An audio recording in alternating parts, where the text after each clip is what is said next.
Christian values among today's youth. The Bible Reader Society or Bread Society was established in 1998. It is a non-government, non-profit, and a non-sectarian group with school and university-based chapters, serving as the frontliners in advancing its noble mission. That is to build a morally driven and God-fearing society through reading the Bible.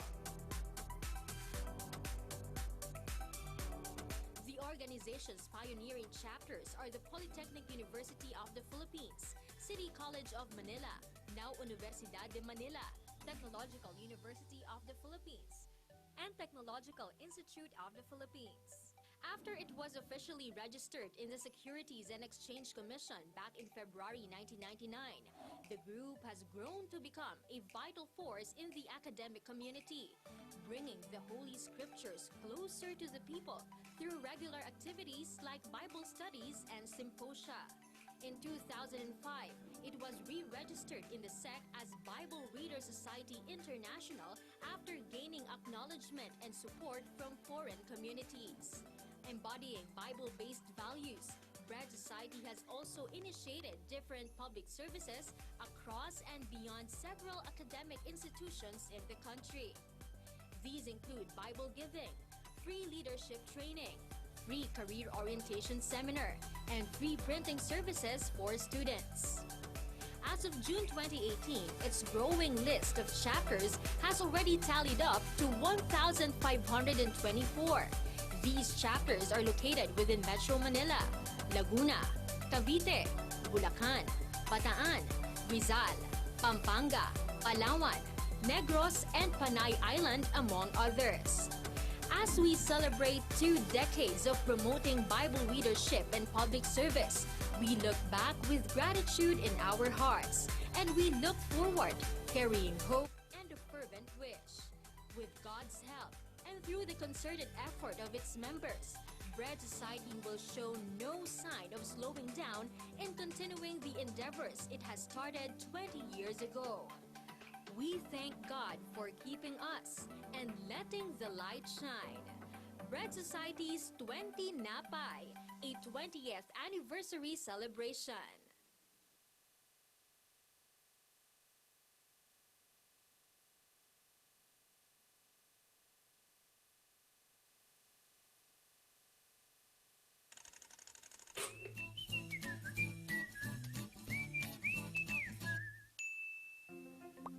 Dahil sa pandemic, marami ng pagbabago ang nangyari at iba na ang normal sa ating panahon. Ngunit paano ba ito hinaharap ng mundo?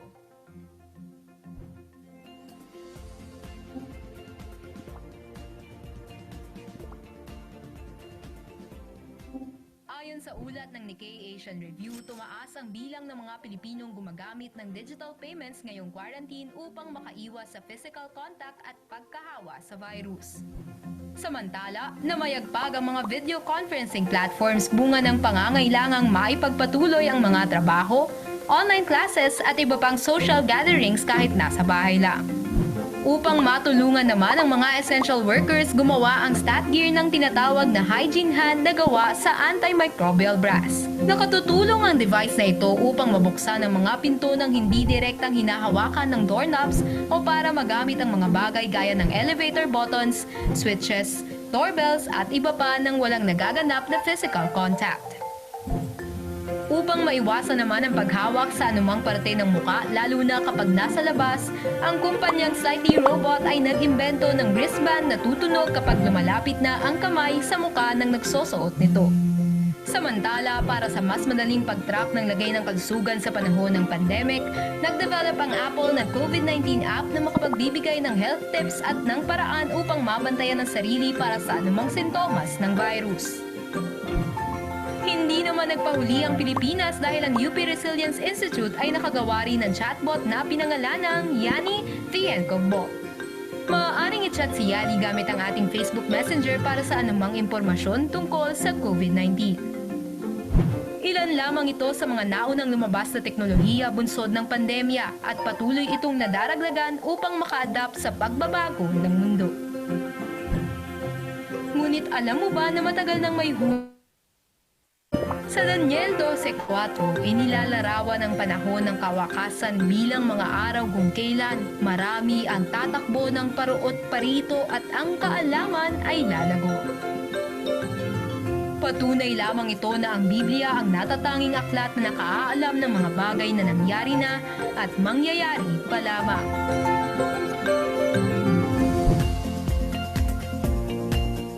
Hi kabred! Para sa mas marami pang wisdom-filled episodes ng Need to Know, siguraduhin nakasubscribe sa official YouTube channel ng Bread Society International.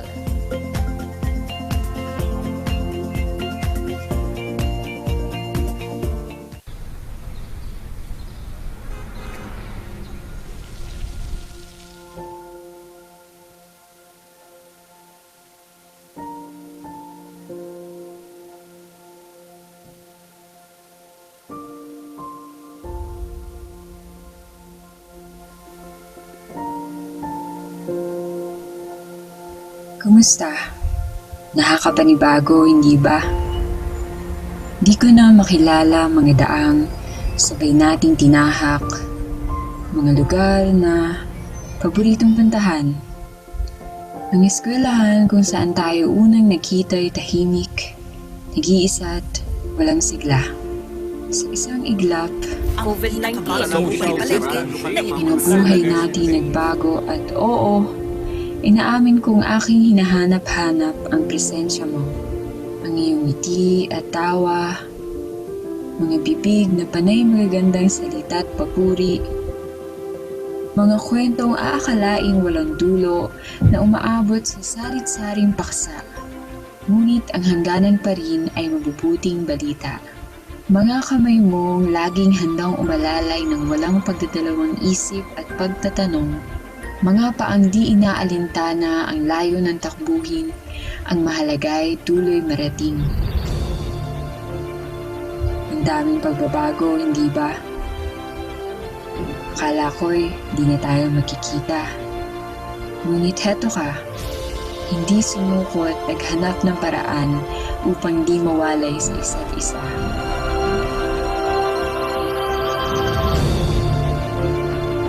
Nagagawa ko pa rin mamasdan ang iyong ngiti, naririnig ang matamis mong tawa.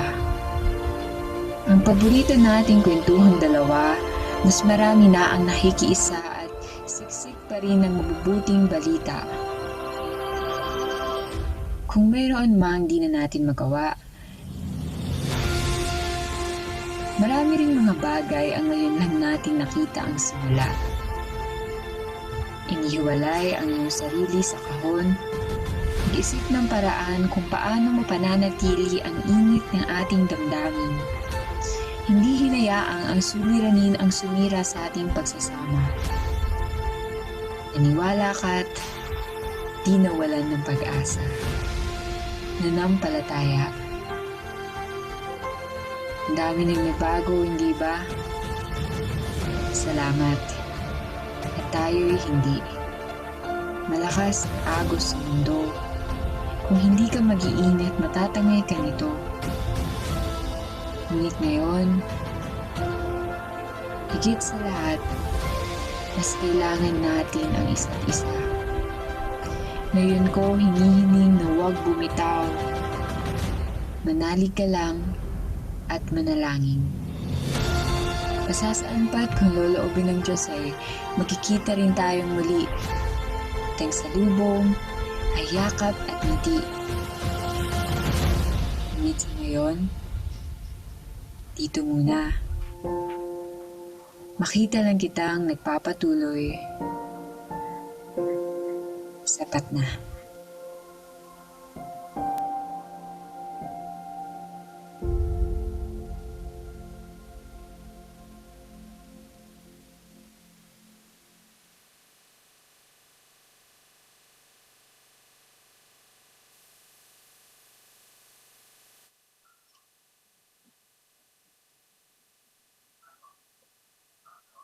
Hello, hello, hello! Welcome sa ating event na inihandog ng Bread Society Intramuros area. Ako si Shane Magas. And I'm Kelly Jonas from Red PLM Chapter. This is Virtual Yakap on giving support and companionship in this time of distance. Yes, Kelly, bago tayo formal na magsimula, ay gusto lang nating i-remind sa ating viewers sa Zoom at sa YouTube na kung magkakaroon tayo ng technical difficulties katulad ng pagkawala ng audio or video, ay maaari po silang mag-chat sa ating chat box dahil nakaantabay po dyan ng ating mga organizers. Ayun, thank you for the reminder, Shane. At we also encourage everyone na mag-open po tayo ng ating camera para magkita-kita tayo throughout our event.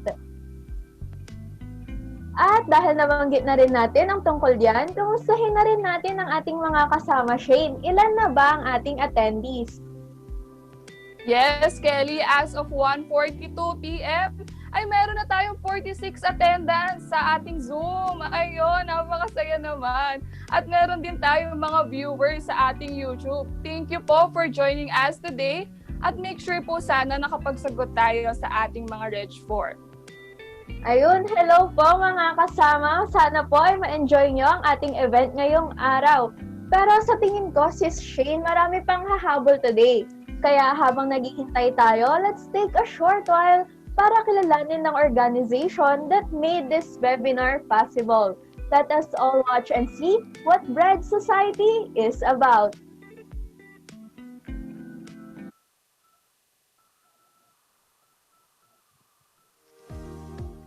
Marahil ay nakikita ninyo sila sa paligid suot ang trademark blue uniform. Siguro ay napadpad na rin kayo sa kanilang Facebook page o nakita ang kanilang trendy challenges. Malamang ay minsan na rin kayong napatanong kung bakit ka-bread ang tawag sa kanila. Tindera ba sila sa bakery o sadyang mahilig lang sa tinapay? Ano ba talaga ang Bread Society? Ang Bread o Bible Reader Society ay isang non-government, non-sectarian, non-profit at socio-civic organization na pinasimulan ng founding chapters nito na Universidad de Manila, Polytechnic University of the Philippines, Technological Institute of the Philippines at Technological University of the Philippines noong 1998. Matapos ang halos 21 taon, lumawak ng lumawak ang organisasyon sa buong Pilipinas at pati na rin sa ibang bansa. Kasabay ng pagbubukas ng taong 2019 at sa pakikiisa sa National Bible Month Celebration, nagdaos ang samahan ng Bible Festival sa San Juan Auditorium na dinaluhan ng mga miyembrong nagmula pa sa mga probinsya ng Bulacan, Pampanga, Laguna at iba pa.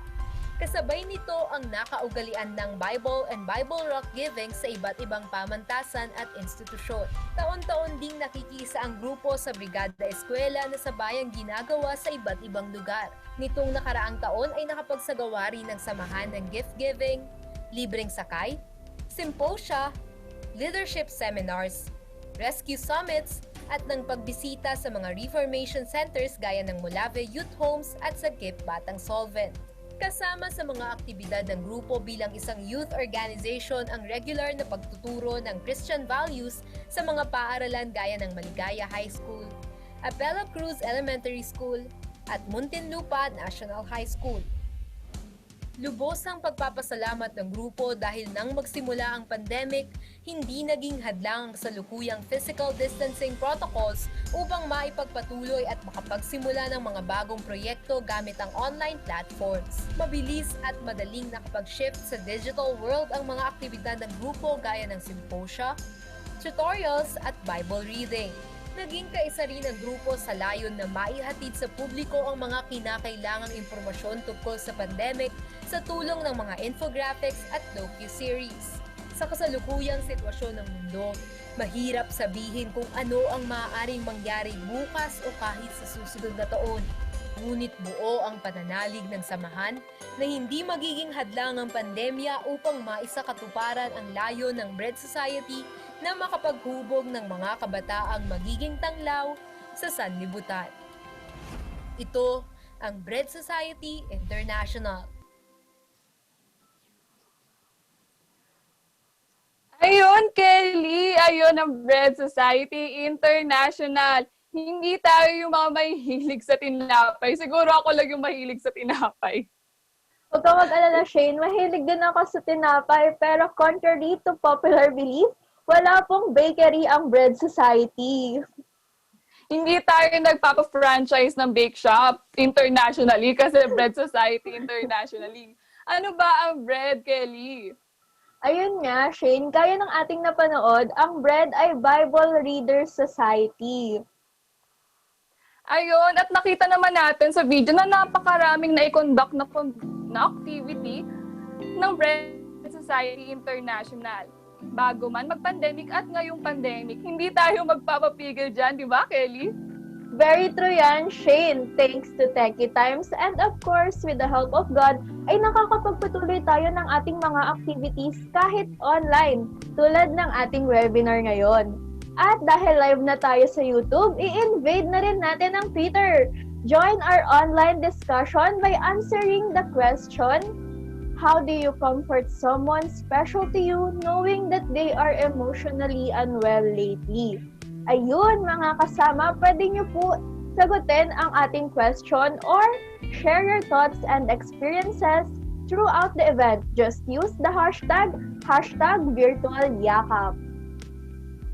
Nako, Kelly, mukhang napakaraming magtitweet niyan kasi sobrang relatable naman talaga ng question, di ba, Kelly? Tsaka ano bang mangyayari pag nag-tweet sila?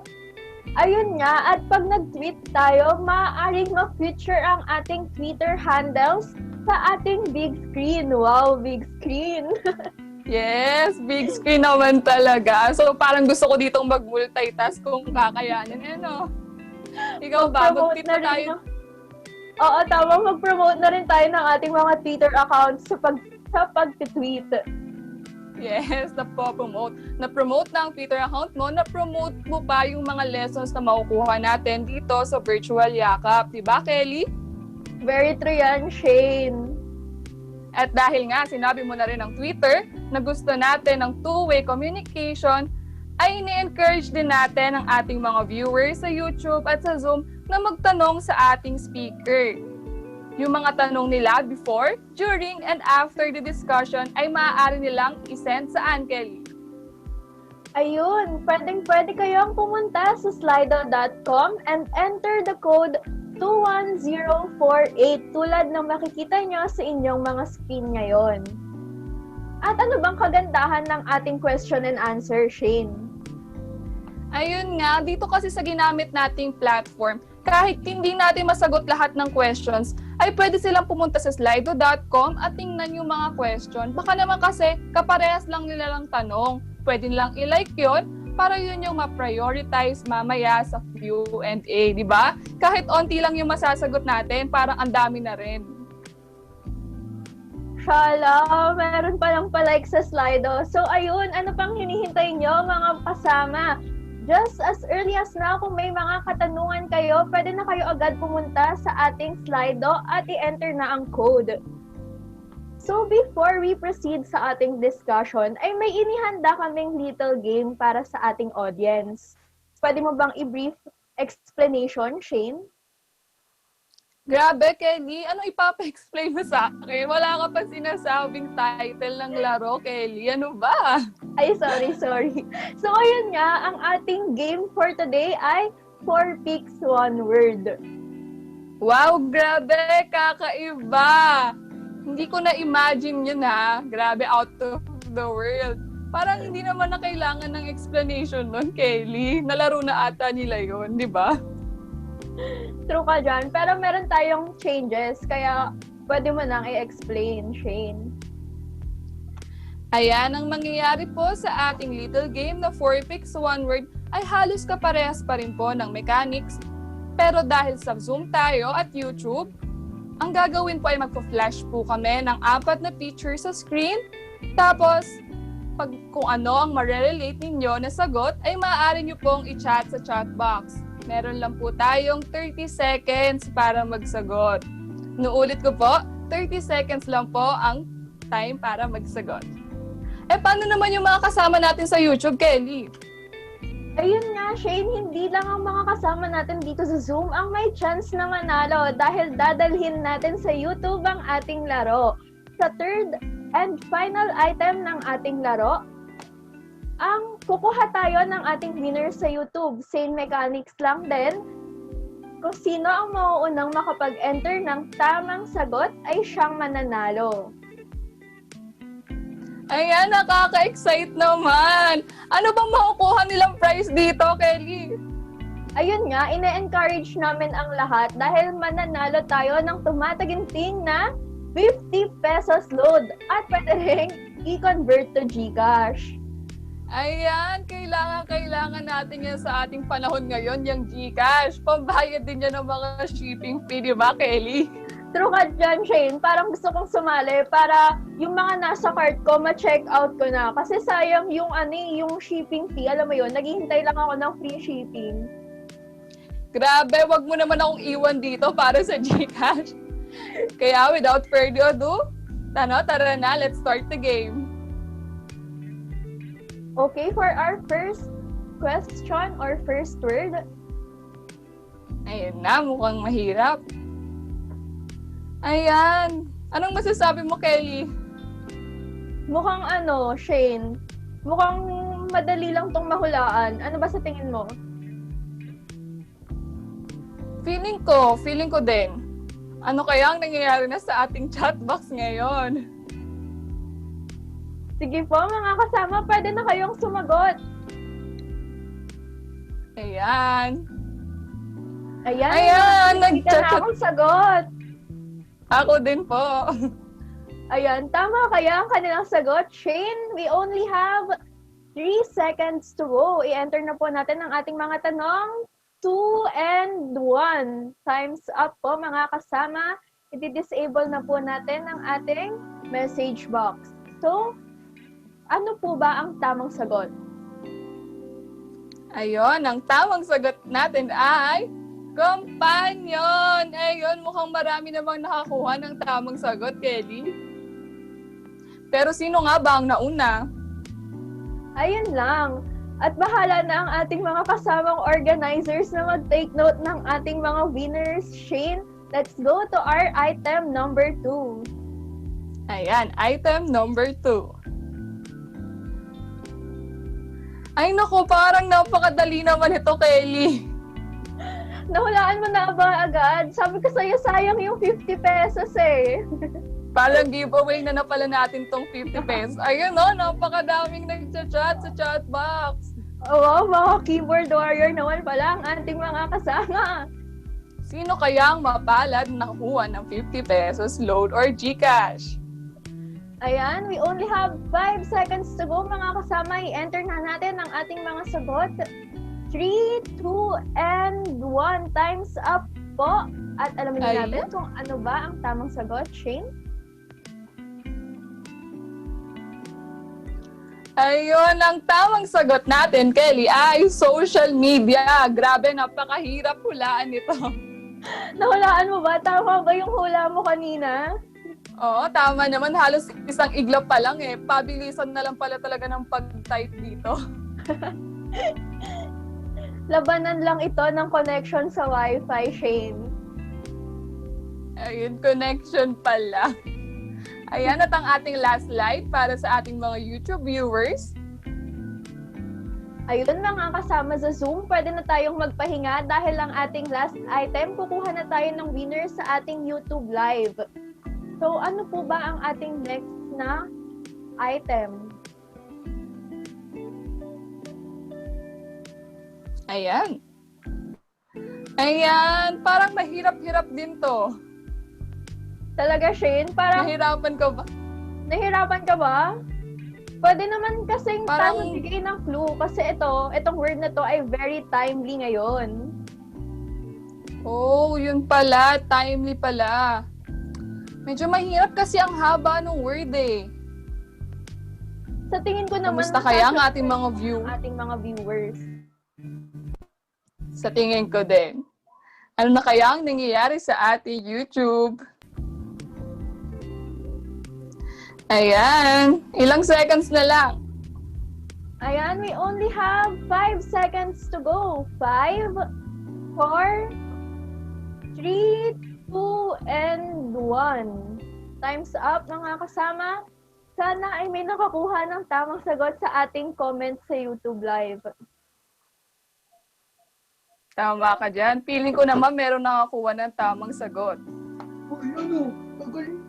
Ayan, i-announce na natin, Kelly, ang mga mapapalad na magkakaroon ng 50 pesos load or GCash. Ayan, Mula mga sa ating kasama. first slide, sino ang nanalo? Okay, waiting muna tayo sa ating mga winners. Ayan, lumabas na ang winner sa ating Zoom. Yung first question first picture na companion. Ang nanalo ay si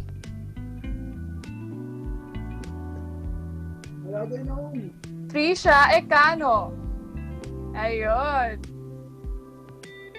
Congrats po. Congrats po, Ate Trisha. At ang next na winner natin, Shane. Ayan, sino ba ang ating next winner, Kelly? Mukhang nahirapan yung mga organizers natin maghanap ng winner kasi sa sobrang dami nag-chat. Tama ka dyan, Shane. Ayan, nakita ko na. Ang ating second winner ay si Hana Kiawan. Congrats Ayun po po. sa 50 pesos. At ang per ating order. last na winner mula sa YouTube ay si Francesca Novin. Ayun, maraming salamat po. I-contact na lang po natin ang mga kasamang organizers para makuha ang ating prize na load.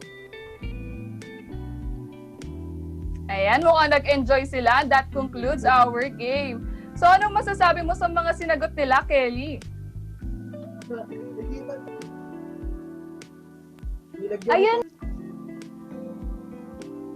Ayun, yung mga sinagot nila na quarantine, social media, at companion. Ano masasabi?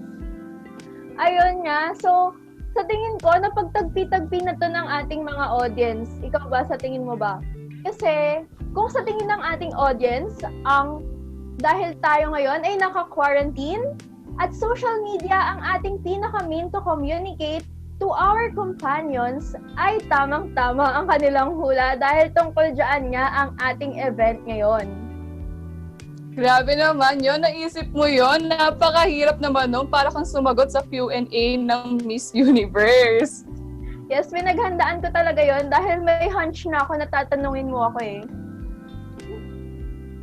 Pero yun nga, Kelly, naisip mo ba na talaga namang sinusubok ng pandemya nito ang ating relationship with our loved ones, pati sa ating mga sarili? Tsaka will you agree na kung yung social media ay nakaka-drain na din naman talaga? Agree nga ako dyan, Shane. Minsan kahit alam kong through social media na lang ako makakapagkausap ng aking mga friends, minsan natatempt talaga ako na mag-deactivate. Tsaka pansin ko rin yung mga kaibigan ko, minsan na missing in action sila sa online world. Pagka ganun, yung gusto mo silang kamustahin, ganyan, tapos pag i-chat mo na sila, wala na, naka-deactivate na, hindi mo na makita yung profile, hindi mo na ma-message sa messenger. Ang sad lang, 'di ba? Pero nawala kang magawa for them. Ayun nga. Yon, very true. At huwag kang iiyak dyan. Feeling ko iiyak ka na. Talaga namang damang-dama yun ng ating mga audience kung kaya't nahikayat sila sumama sa ating webinar para malaman kung ano ba ang dapat talagang gawin. Di ba, Kelly? True dyan. Mukhang relate ang ating mga audience. Kaya naman ngayon, ang resort na lang natin ay virtual hugs, di ba? Hoping that after all this, God willing, ay mayayakap din natin sila in person. I totally agree with that. Kaya I'm really looking forward sa magiging discussion natin ngayon. At bago pa tayo mag-iyakan dahil miss na miss ko na ang mga kabret, ay pakilala na natin ang ating speaker. Our speaker for today is a Senior Global Human Resources Specialist at Willis Towers Watson. She studied AB Psychology in Arellano University and is currently taking a master's degree in HR Management after finishing a masteral degree in psychology in PUP Manila. Let us all welcome Miss Angel Enriquez. Ayun, welcome po, Miss Angel. Grabe no, Shane, 2 masteral yung kinuha ni Miss Angel. Kaya mo yun? Hindi ko carry, ang daming aral-aral. Pero syempre, para naman sa ating... Ayun, hello Ayun, po, ayun Miss na si Miss Angel. Angel. Hindi ko dinig yung sarili ko. Teka lang. Sige Ayan. po. Ayun. Hello po. Hello po, Ayan, Miss hello. Angel. Hello sa inyo. Ayan, so, kumusta naman po kayo, Miss Angel? Ito, hindi ko... May kumausap sa akin kanina from Red NCR West. Hindi ko... Ano nga bang pangalan niya? Kelly?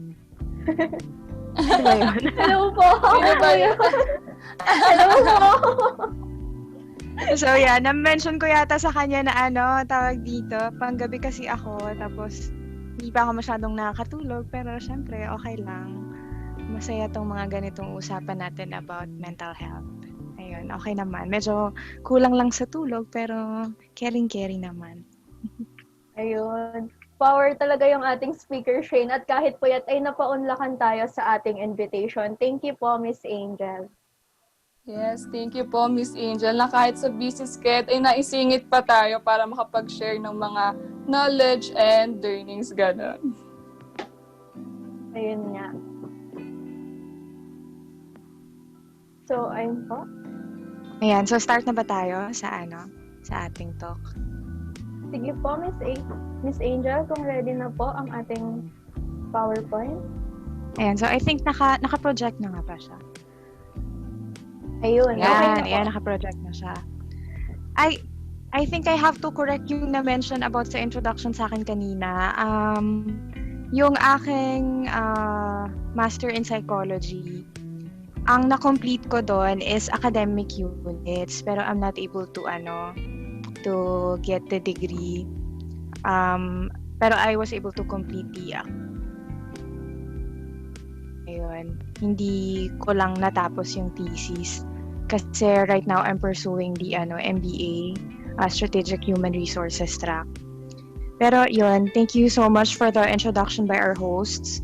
Ayun nga, my name is Angel Enriquez. I'm currently working for Willis Towers Watson as a senior global HR specialist. I also function as a junior lead. One of our sub-teams in global human resources led by yours truly is called Workforce Administration. Primarily, we're providing human resources support on absence management and offboarding for our US colleagues. But we also rotate functions in the global HR. I am also a member of the Learning and Development team. We do end-to-end learning or training facilitation for our local human resources employees. There's basically a lot of things going on at this time kahit naka-quarantine tayo. Kasi we didn't stop naman on our activities, diba? Syempre, we still have to study or work or look after our loved ones. Some of us have created or adjusted to a new routine, and some of us may still be adjusting, diba? Mental health is actually one of the most common topics linked to the current crisis because due to the regulations implemented by the government in response to the spread of COVID-19, like yung social distancing, travel restrictions, protocols, not allowing those below 18 years old or our old folks to go out, yung ating mga senior citizen, hindi sila ganun ka-freely na labas. Tapos meron ding mga ban ng gatherings. These regulations limit our opportunity to socialize. So if you're an outgoing or an extroverted person, this is something that can make you sad. May nagpa-pop up na message lang. Ayan. So, there are a lot of other issues that may arise from our inability to adjust or due to an issue that has started bugging us even before the pandemic. Well, generally, there are a lot of things that can make a person sad, and it's normal to get sad naman. I don't know of a person who doesn't get sad from time to time. I actually suddenly thought of temperaments. I don't know if you're familiar with temperaments. Temperament is ano is like a person's nature that doesn't change over the course of life. Temperaments can be broken down to personality traits. There are actually four temperaments, and one of them, which I think I actually belong in, is called, ano tawag doon? Melancholy. The melancholic temperament is usually anxious compared to the other three temperaments. What are those other three temperaments? Merong tinatawag na sanguine, choleric. But the melancholy temperament, this is the temperament uh, that when you have this temperament, you tend to be a worrier. You tend to worry so much about the future and what others think. You also tend to be a high guilt individual, and you are also suspicious and conscientious. You are also slow to trust others until you are sure of their intentions. It's also difficult for melancholy temperament to form relationships, and they seem to have high standards for the relationships that they do form. Kaya the point in sharing about temperament is that the level of likelihood na maging malungkot tayo is different for each person. And there are so many ways or approaches actually to understanding behavior and personality. In the movies nga or teleserye we watch, iba minsan sometimes you hear parents say na, ganito ang ate mo, this is what we like about her, this is how she does things, dapat ganito ka rin. That doesn't make parents entirely wrong. Kasi if they want good traits copied, then I think there's nothing wrong with that. But to kind of force to make a person have set of behaviors exactly like the other is not entirely possible, especially if magkakaiba ng personality. So ayun. But in this afternoon, I'd like to present to you our objectives. Next slide, please.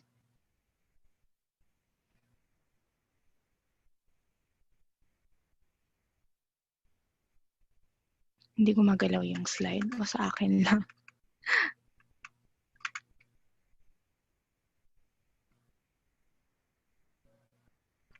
Naririnig ba ako? Hello? Can somebody confirm if Yes po, naririnig Miss ako? Angel, naririnig po. Naririnig man. So, di kasi gumagalaw yung slide. Ayan, gumalaw na siya. So, the next slide shows you a picture of, ano ba yan? Here's a virtual hug from me. So, since nagsimula na yung pandemic, wala na tayong masyadong in-person interaction sa isa't isa, mostly virtual na lang via video conference, via chat, via text. Yun na lang yung ating mga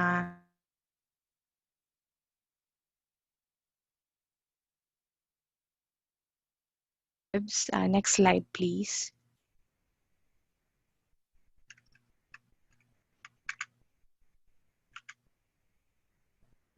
Ay, nawala yung video ko. Ayan. For the learning objectives, so our learning objectives, first is to know of World Health Organization key facts on depression and suicide. Ayan, kita na ko ulit. And then we will also know of the connection between depression and suicide. We would also be able to recognize depression. We would also know of the warning signs of suicide. We would also tackle about suicide myths. We will also try to understand the strategies to cope with stress, anxiety, or distress. And then lastly, we target to know the things that can be done when someone comes to you and with a request for help. So yeah, so our first slide gives you World Health Organization key facts on depression. Next slide, please. Yan. So key facts on depression. So it says there that depression is a common mental disorder. Globally, there are about 264 million people of all ages that who suffer from depression. Depression is a leading cause of disability worldwide and is a major contributor to the overall global burden of disease. And then more women are affected by depression than men. Kasi di ba parang for me this is this is I can say that this is true sa sarili ko lang kasi dito sa bahay members of the family na lalaki, yung aking kapatid na lalaki and then yung aking tatay. So, kami talagang mga babae sa bahay ang talagang emotional, talagang more sensitive than yung mga members of the family na lalaki. Ayan, so another is that depression can lead to suicide, and there are effective psychological and pharmacological treatments for moderate and severe depression. We would also know of the what the World Health Organization says about suicide. Next slide, please.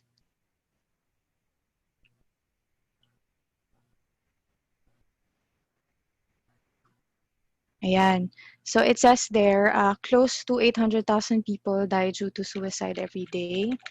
For every suicide, there are many more people who attempt suicide every year.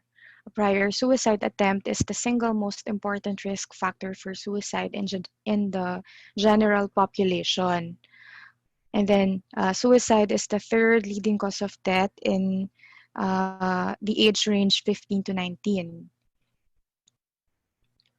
And then 79% of global suicides occur in low and middle income countries. And then ingestion of pesticide, hanging, and firearms are among the most common method of suicide globally. So ayun, all this information from World Health Organization that we read tells us how serious depression and suicide can be. Now, we may think we know enough about suicide from news, what we hear our family or maybe our friends say about it, but we would want to think again. So for the next slide, understanding suicide. So yan, an overwhelming tide of emotions that don't seem to end. That's what some who have attempted suicide try to describe to those who ask to understand why they feel the way they do. Those who are contemplating suicide might literally feel as though there is no way out of their situations. Kasi those who tend to commit suicide, they are bombarded with feelings of hopelessness, fear, isolation, hatred towards themselves, and so much more. They kind of feel that the pain that they feel is immeasurable to a point that they don't see any other option than to end their lives. But many people who have attempted suicide will say that they wanted to live then. They really didn't want to die. The desire to remain with loved ones remained very strong. They simply didn't see any other options at the moment. They're parang at the moment their mind is clouded. Parang wala silang makitang ibang way na para to stop the thoughts of ending their lives from tawag dito, from coming in their minds. So parang more of yun yung preoccupation ng mind nila at the moment. Kaya ganon. Parang, pero yun nga, as mentioned, hindi lahat ng nakakaisip or nagkakaroon ng suicidal thoughts talagang gusto nilang mamatay. Diba? Most of them say that they still would want to live. It's just that at the moment talagang confused sila and they don't know of other options para hindi na nila mararamdaman yung pain na nararamdaman nila. So what causes such a strong conflict in a person? What leads to that feeling of a dead end, no way out scenario? There are many reasons that someone might choose suicide or contemplate suicidal thoughts. Those reasons are often so complicated that the person suffering from those feelings might not be able to communicate or describe to somebody exactly what's going on in their head and heart. So the long and difficult research over time has found out that the basic motivation for suicide is the feeling of despair and hopelessness. So how a person gets to that point also differs from one person to another. Ayan. So for the next slide, yan, mental health, depression, and suicide. Understanding the connection. So depression has long been linked to suicidal thoughts and suicide attempts. Learning how to recognize depression, spotting when it gets worse, and finding the right resources can literally mean the difference between life and death. There was a time when depression was seen as something people just had to get over. There was a stigma attached that said those with depression simply need to toughen up. But in recent years, that attitude or that thinking has been replaced with much more understanding. And I think the biggest change there's ever been over the years is the availability na yung ng public information about depression and suicide and the options, the treatment options for depression.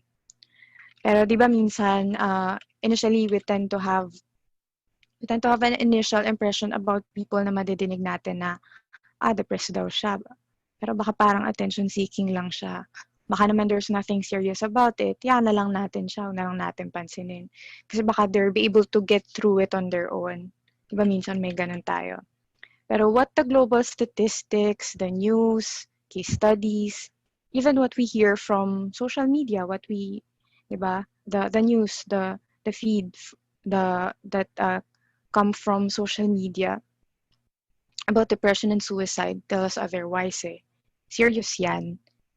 Ayun nga, as mentioned, it can be a matter of life and death for the person suffering depression. So the next slide tells us what we need to know about depression, how to prevent it from turning into a suicidal situation. So first would be recognize depression. So it says it has been said that depression is common. In fact, between 30 and 70% of suicide victims suffer from major depression or a related disorder.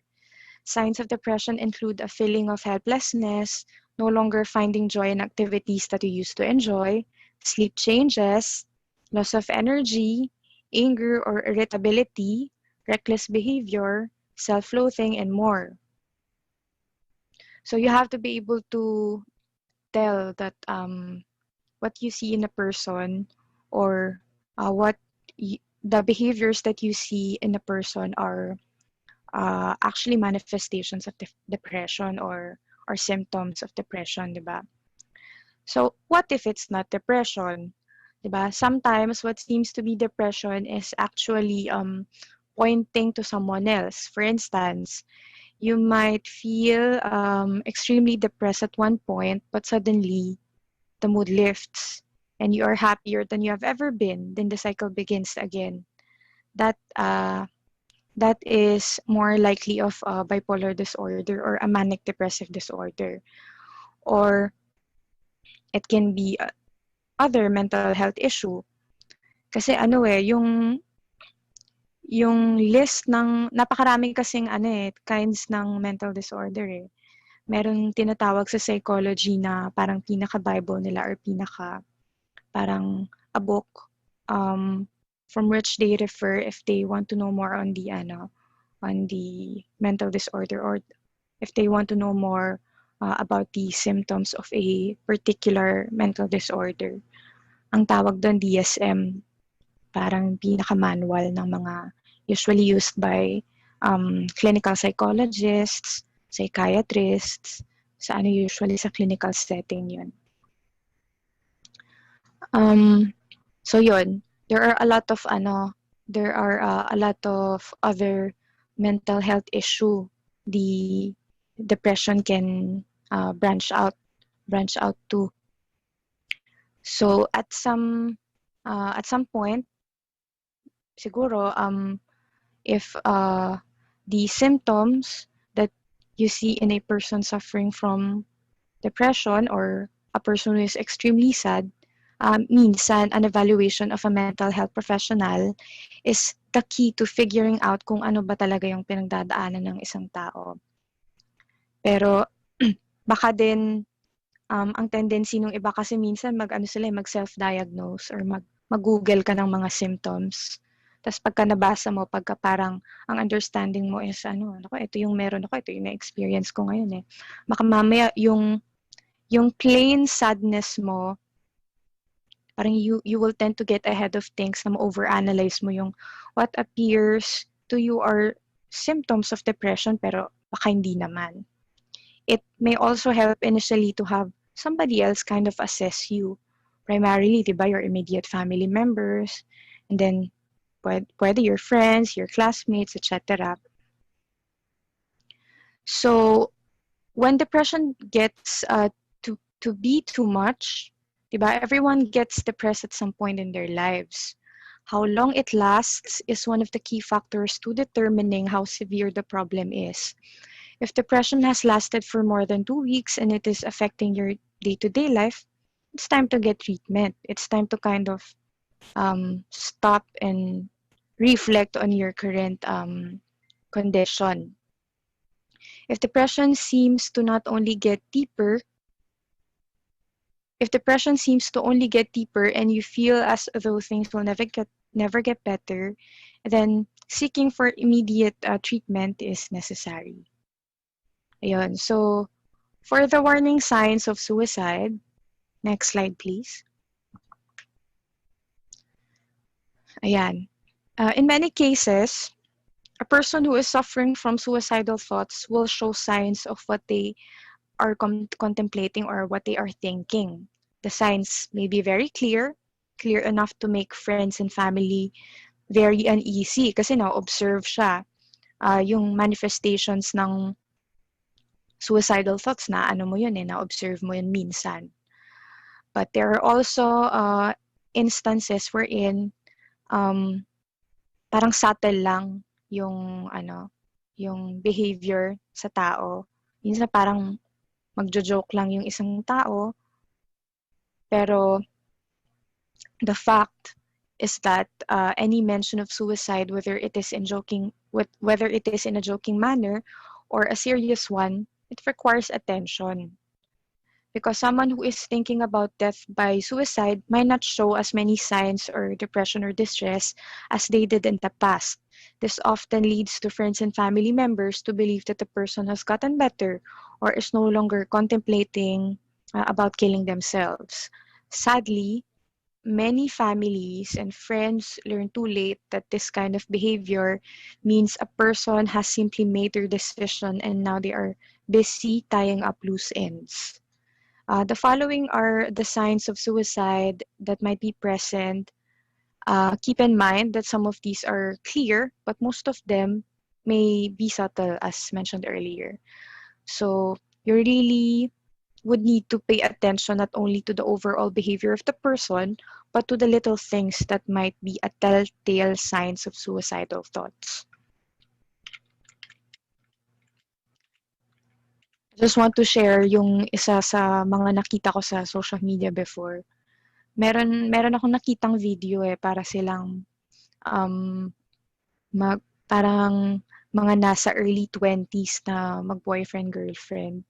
Parang the boyfriend is the one who is suffering from depression, and then suddenly had suicidal thoughts, and then the girlfriend didn't do anything to discourage the boyfriend from from killing himself.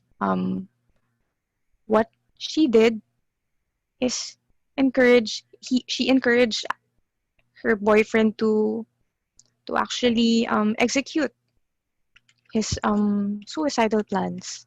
Parang ang ano lang, ang sad lang kasi parang ano to yung suicide and yung depression, ano to parang napaka-common, more common sa West, sa United States, for example, than dito sa atin sa Asia, I think. So, the warning signs of suicide include talks about suicide, whether it's explicit, like sasabihin niya talaga na malinaw, I'm going to kill myself, or implicit, I don't deserve to live. Parang indirectly, sabihin niya sa'yo na ayaw niya nang mabuhay, or subtle nga lang siya, sabihin niya I'm constantly in pain. Those talks about suicide are really warning signs na. So another is drastic change in personality. So increased aggression, irritability, anxiety, or feelings of sadness that are out of the ordinary for the person. There's also the pursuit of dangerous objects or supplies, an attempt to acquire items that could be used to end one's life without an alternate explanation, such as poison, firearms, or knives. And then apathy to the future, an abnormal level of indifference to the future, whether it be failing to plan ahead or lack excitement for a pleasurable or positive future event. Parang since gusto mo na mamatay, parang wala ka ng interest, wala ka ng excitement dun sa mga pwedeng most people would be looking forward sa future, like mag-birthday ang family members mo, mag-reach ng certain milestone yung loved one. Say for example, a sibling who will get married. Parang wala ka ng excitement dun sa mga future events. Yun yung tinatawag na apathy to the future.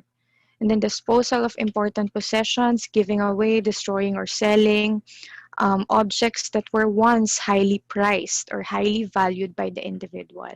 Parang yung mga dating sa kanya, parang may sentimental value. Parang ma-observe mo na parang ang dali na lang sa kanya na itapon, yun nga, or ipamigay, parang ganon. Another is increased or beginning use of drugs or alcohol. So a significant rise in the consumption of alcohol or drugs, or the use of such substances when the individual never took them before.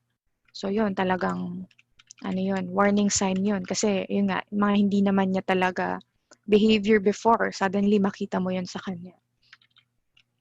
Especially if you know the person very well, no? Tapos another is that reduced interest in activities commonly enjoyed. No longer engaging or participating in things once enjoyed.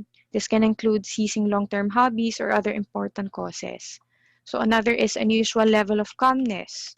An abnormal level of peace when one was usually or recently uptight, depressed, anxious, or upset.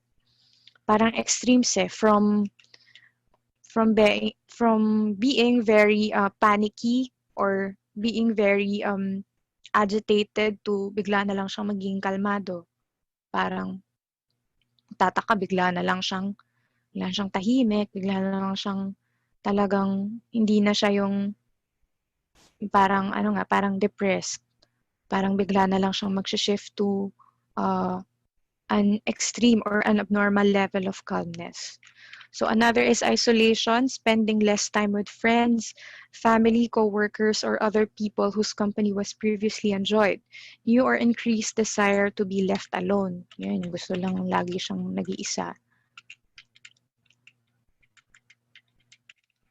Next is organization of future planning of one's affairs.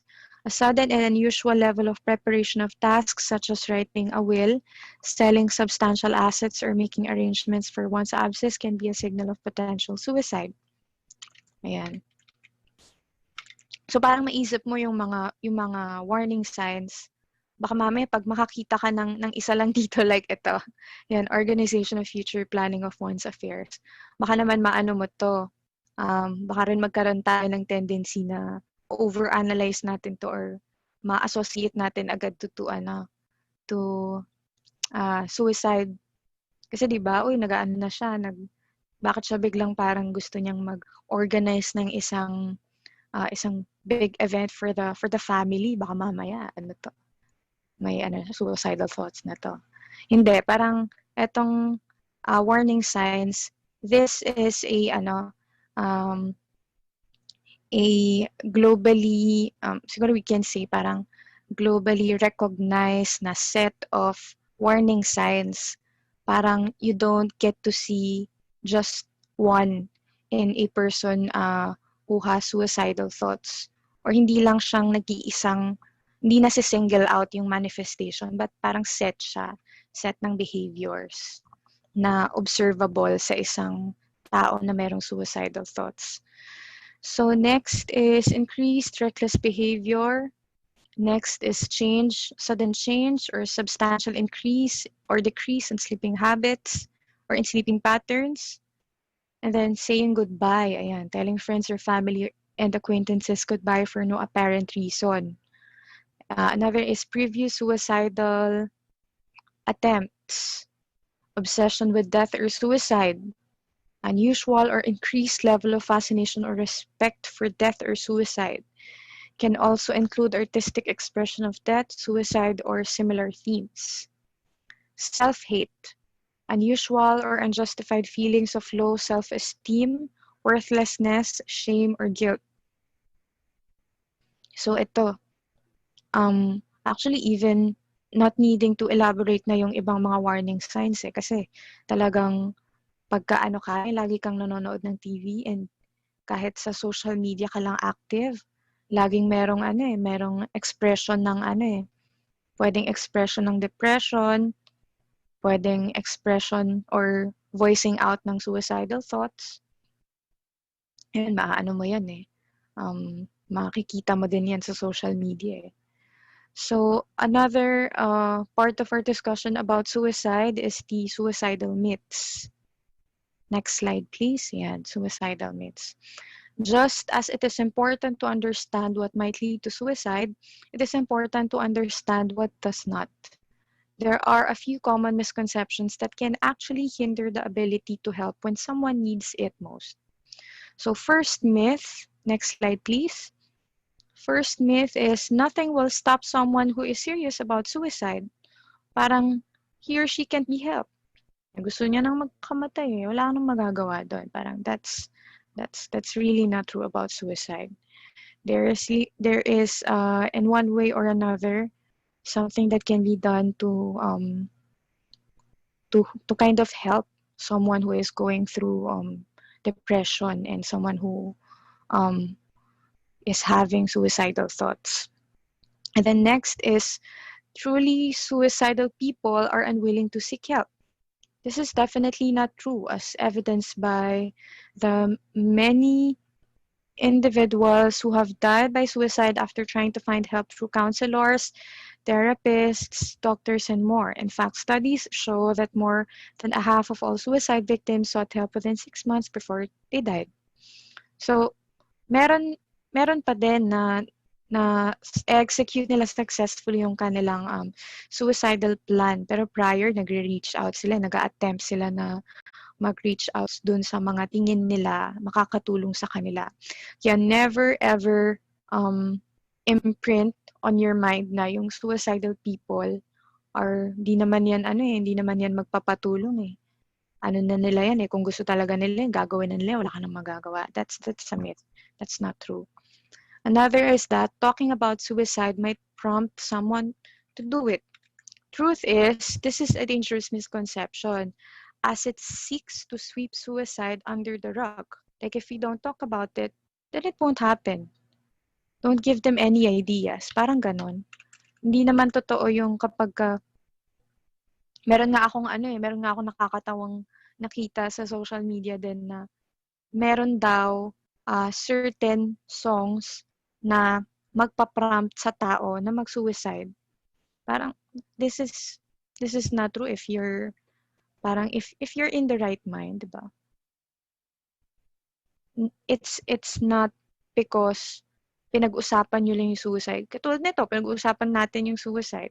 Isipin mo ba agad na papakamatay ka kasi you knew what suicide is, 'di ba? Hindi gano'n. It's not true. Another is they don't really have anything to be upset about. Those who die by suicide do so for a wide variety of reasons. What might seem like a terrible situation to one person could look like an easy, surmountable situation to someone else. For instance, a woman who has just suffered the breakup of a relationship might hear friends and family say, "You'll get over this with time. It wasn't good for you anyway." But she might not believe those things at all, and seeing her loss as something uh, trivial or like a really major parang a major life frustration could just drive the person into even more isolation. So don't don't kind of think na how you look at um a situation is the same for another. Kasi nga 'di ba, as mentioned earlier, magkakaiba tayo ng temperament, magkakaiba tayo ng personality. There's a lot of many approaches to understanding behavior talaga. There are a lot of patterns, a lot of um, individual differences that you would want to take into consideration before you really come into certain conclusions. So another myth is they must be insane, 'di ba? Suicide is the most serious symptom of major depression, which is an illness. One of the leading risk factors for having suicidal thoughts and behavior is having major depressive disorder or other mental illness. Pero dismissing someone as crazy dismisses the pain they are feeling and the illness they are experiencing. It's like binibigyan mo ng parang hinahatulan mo yung tao na ay wala kang magagawa diyan, yan gusto niya mag-suicide baliw na yan Parang that is not supposed to be your thinking. Kasi it's those who tend to have suicidal thoughts, you cannot plainly label them as crazy. Kasi 'di ba? Nasabi natin kanina there are a lot of things that could be going on in the person's mind and heart that we don't really know about. Kaya it's not really good to ano to come into a conclusion agad ng parang tinitignan mo lang yung ganong instance as ayun nga pagka nakaalam ka ng merong suicidal thoughts, ile-label mo na sila agad na insane, na parang there's no hope for them anymore kasi yun na sila parang ganon. Parang it's not the right thinking. Ayan. So if you're dealing with suicidal thoughts, if you believe the world might be might be better off without you in it is definitely time to seek help. There's no shame in reaching out for help in situation that is so overwhelming. In fact, those who love you and care for you will be forever grateful that you took the brave step of searching for help before you did something that would take you away from them forever. So, at the time being na meron kang mga naiisip na ganon, na pwedeng suicidal plans, hindi mo siguro maisip pero siguro ito yung mga dapat alam natin so that we can also these are actually the concepts that we should know about, we should be equipped with so that we can help our friends who may be suffering from depression so we can help our friends who are maybe having suicidal thoughts. Na there are people who love them, who actually cherish them, who are actually just waiting for them to kind of reach out. Kunyari, busy yung tao, busy yung kaibigan mo. Di ba? they maybe just waiting for you to ano lang din, to reach out. Ayan. So, another part of our discussion is the strategies to cope with stress, anxiety, or distress.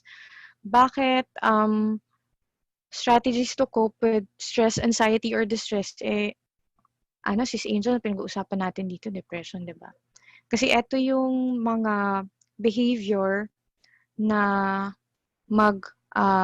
lead into the development of serious mental disorders like depression. So when the many things feel uncertain or out of control, one of the most effective ways we can manage stress and anxiety is to focus on the actions that are actually within our control. So the slides that follow offer us tips to be able to effectively look after our own physical and emotional well-being during this challenging time. Next slide, please.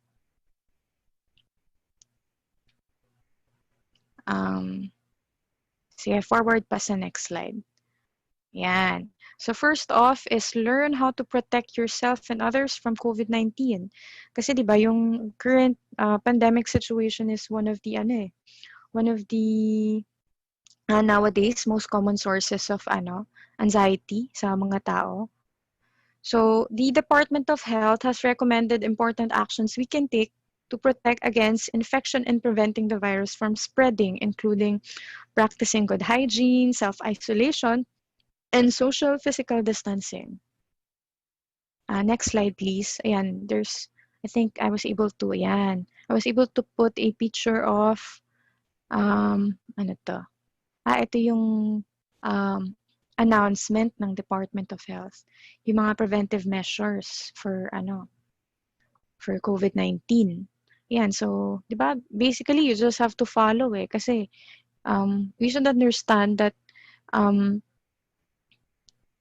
these things are being implemented just not only because they want to have control over us. Parang hindi ganun dapat yung maging thinking natin Parang ang dapat maisip natin is if we follow, di ba, baka the more likely na mas bababa yung cases ng COVID-19, di ba? Mas slower natin yung spread ng virus habang nag-iintay ng vaccine. Di ba? Who knows? Di ba? Sooner or later, magkaroon na ng vaccine and then everything will return to normal, di ba? Yeah, next is acknowledge your feelings. Whatever you are feeling right now, know that it's okay to feel that way. Allow yourself time to notice and express what you're feeling. This could be through journaling, talking with others, or channeling your emotions into something creative like di ba may mga nagiging plantito, meron akong friend nagagawa siya ng poetry, nagagawa siya ng tula during her idle time yan. Merong nagdo-drawing, meron namang na nag-aaral ng musical instruments, di ba? Mindfulness, meditation exercises, yan, can also help us stay grounded in the middle of an emotional storm. You can learn how to witness and let thoughts and feelings come and go in their own time without getting overwhelmed by them. Next is maintain your day-to-day activities and our routine as much as possible. Yan, this one's very important. Having a healthy routine can have a positive impact on your thoughts and feelings. Go back to basics. Eat healthy meals, do physical exercises like stretching, walking, running, cycling. Where you don't have to just stick to outdoor exercises. Maraming pwedeng indoor exercises. Diba kami nga dito sa bahay kami yung YouTube, yung tinatawag na dance workout yan, kami dito niyan sa bahay. Tapos meron ding mga tinatawag na yoga, yan, mga meditation nga yan, mindfulness meditation exercises. And then another is getting enough sleep and doing things you enjoy. Even if you're in self-quarantine or working from home, there are many ways to develop new routines and stay healthy. So during this time of change, it's natural for our minds to think of all the usual activities we may not be able to do at the moment. So you should be able to, or we should be able to make a conscious shift to focus on the activities we are still able to do, or those that we may have more opportunity to do if we're at home more often. Some ideas could be, next slide please. Diba? Keep learning and maintaining your study. We have more time than ever. Kasi we no longer have to travel. Most of us are working from home. Most of us, if nag-aaral man kayo, ano na lang, sa bahay naman yan. Ano yan via yung mga klase natin. Kasi ako nag-aaral nga ako ulit nag-take ako ng MBA sa Miriam College. Yan. Ano rin kami, synchronous. Yan. Naka-Zoom or Google Meet na lang yung mga klase namin. So yan. One of the many things that you can try is to venture into online learning. Yan, there are online learning platforms na talaga namang magagaling yung mga kasi nagtry ako dyan yung Udemy, nagtry din ako ng Coursera, nagtry ako ng Skillsoft. Many online learning platforms are also offering free courses, free online courses for you to be able to enhance your knowledge and skills on a particular area. Yan, nagtry ako niyan. May mga certifications ako na talagang nakatulong din sa akin nung nag-apply ako for promotion. So ito, magandang strategy to venture into e-learning. Another is, next slide please. Read a book. Yan, read a book. Read the Bible. Or read some books na interesting sa iyo ang genre. Pwedeng yung parang mga novels, pwede rin yung mga reference books. Another is, next slide please. Listen to a podcast. Yan. If you know about the Fred Ellis and her truth from the Bible. Diba? Kasi you can multitask naman You can multitask with while you're listening to a podcast. You may be ano bang pwedeng gawin? You may be exercising, you may be washing the dishes, you may be cooking. Pwedeng i-multitask yan. Another is try out a new hobby or skill. For example, cook a new recipe, play an instrument, learn a language, learn how to sew, or learn about gardening. Yeah, there are a lot of skills that we could learn, diba? There are a lot of new hobbies that we can try out for the first time. Diba? Who knows, magustuhan mo, then it will really become a hobby to you. Ayan. Another is that stay connected. Yan, this is very important kasi nga, diba? Wala na tayong mga in-person opportunities to bond with friends, with okay lang family kasi kasama mo naman sa bahay, pero yung talagang mga close friends mo, talagang virtual na lang yan lahat. Yan, receiving support and care from others has a powerful effect on helping us cope with challenges. Spending time with supportive family and friends can bring a sense of comfort and stability. Talking through our concerns, thoughts, feelings with others can also help us find helpful ways of thinking about or dealing with a stressful situation. We know that it can be hard, totoo yan, to connect sometimes, especially if you have a close friend, kunyari, who is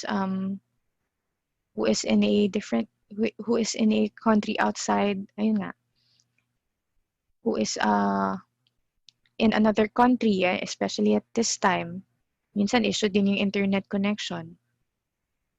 Pero there are still ways to connect to your support system. Yan lang, minsan sa bahay. Diba? Minsan sa bahay, wala tayong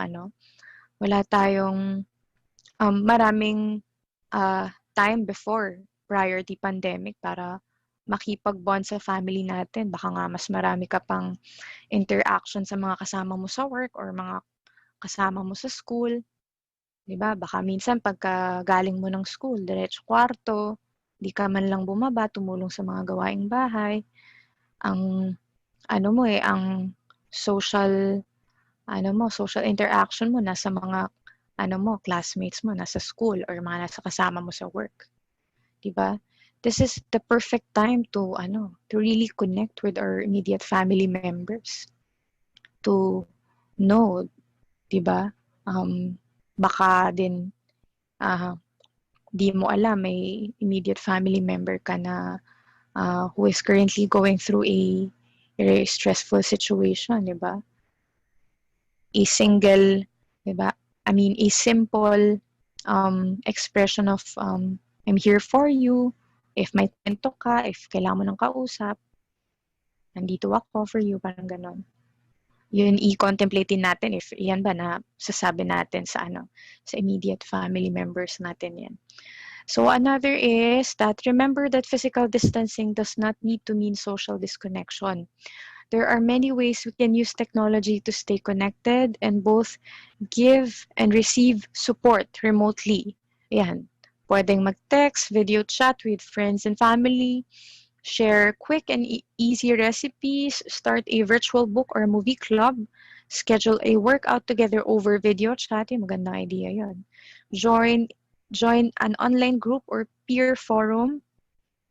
Yan, yun yung mga pwedeng wise use ng technology to connect with our social circle. Another is that, next slide please, contribute. Show care towards family and friends. All vulnerable people in our community can be all the more important during times like this. It can foster a sense of hope, purpose, and meaning. Some ideas can be to simply send someone you care about a message of encouragement or affirmation. Cook, pack, and deliver a meal to someone in your neighborhood or donate to a cause. Diba? Diba? When you feel a sense of purpose in whatever it is that you do, merong certain saya sa puso yun eh. Minsan kahit may problema ka, parang they tend to fade away on its own pagka busy ka. Lalo if busy ka sa mga magagandang bagay. Yan, like busy ka to help others or to care for to your family or friends. Yan, another is keep things in perspective. Yan, in a situation that's uncertain, it's natural to have many what if questions in our minds. In the absence of information, our worry mind will often fill the blanks with worst case scenarios, which can leave us feeling overwhelmed, helpless, or vulnerable. Diba? Parang kakaisip mo ng mga bagay-bagay, parang ang nauna mong naisip yung mga pwedeng, mga worst case scenario, yung mga negative na pwedeng mangyari. Pero what if we try to look at the other side or have a different viewpoint, like pwedeng matanong mo sa sarili mo na ano ba yung mga bagay na within my control. Ayan. Am I also overestimating the likelihood of a worst case scenario? What strategies have helped me cope with challenging situations in the past that will serve me well during this time? What is a small, helpful, or positive action that I can take now? Siguro at this time, with the pandemic situation, what will really keep you energized or optimistic is being positive eh. Bali, bago mo maisip yung mga it's also it also help us to to adjust eh. It also kasi natural naman yun eh kapag nakakaisip ka rin ng mga worst case scenarios kasi it makes you want to prepare eh. It makes you want to think ahead of the negative things that could happen, and then you will do certain things to to prevent those negative scenarios from really happening, di ba? So, okay din yun, pero not to the point na parang ang preoccupation mo or ang lagi mo na lang may isip yung mga worst case scenarios. Parang yun na lang lagi mo naiisip na parang ano ka na, nagiging pessimistic ka na. Ayan. So another is seek accurate information. Finding credible sources you can trust is important to avoid the fear and panic that can be caused by misinformation. So follow trusted sources of information. Like sa balita, 'di ba, minsan may mga nagbabalita, mali naman.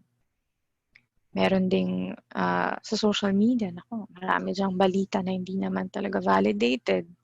Mga basta shinare lang. Hindi mo na nila tinignan kung tama ba yung sinishare nila. Tapos ikaw naman, since you trust the person who shared the info, parang ikaw hindi mo na rin chinek kung tama. Basta mo na lang inabsorb yung balita, na-overwhelm ka na dun sa balita, nag-alala ka, sobrang nalungkot ka na. Diba? It's very important to validate the information that you will take in. So, yan. Another is set limits around news and social media. Ayan, diba? Most of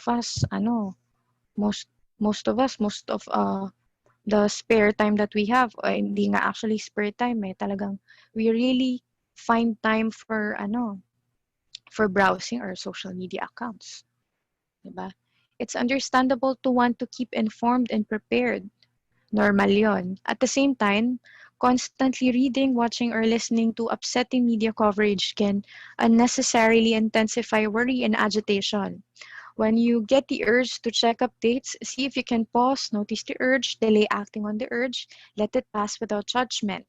Schedule a specific time to check in with the news instead. Yun nga yung sinabi natin kanina.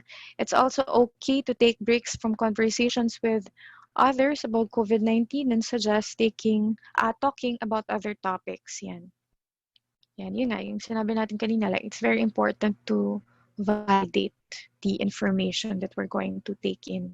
Hindi yung basta tayo maniwala agad. Ayan.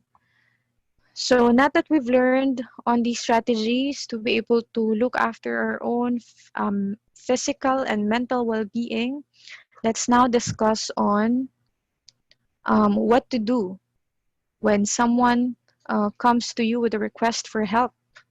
Yan, dito naman tayo. Now, what should you do when someone comes to you with a request for help? So you need to pay close attention. Don't let them say that they are dealing with depression or suicidal thoughts and then allow them to dismiss it as something not so bad or something that they can handle on their own. If they are talking to you about their feelings, they are asking for help. Even if they are not explicitly saying na tulungan mo ko. Diba? Kasi of all the people they could choose to speak to, they turn to you. That's already a great honor. As well as a great responsibility. So knowing what to say to them and how to act can mean the difference that turns their life around. So here's how you can help them. First is talk. Yeah, so don't sweep difficult subjects under the rug. Don't assume someone is okay. Ask them how they are feeling and encourage them to talk to you.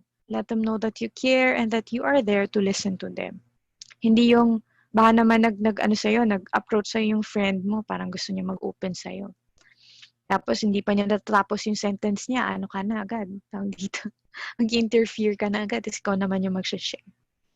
Parang let's have that thinking na baka mamaya may mga friend tayo na nag-reach out sa atin to open up kasi nga, di ba napag-aralan din natin kanina na your, tawag dito, how you see a problem, or how you, tawag dito, your thought process, is different from another Kaya, hindi natin dapat isipin na kung paano natin na comprehend or paano natin naintindihan yung isang bagay is parehas lang dun sa ating kaibigan, 'di ba? Na nag-reach out sa atin kaya siguro it's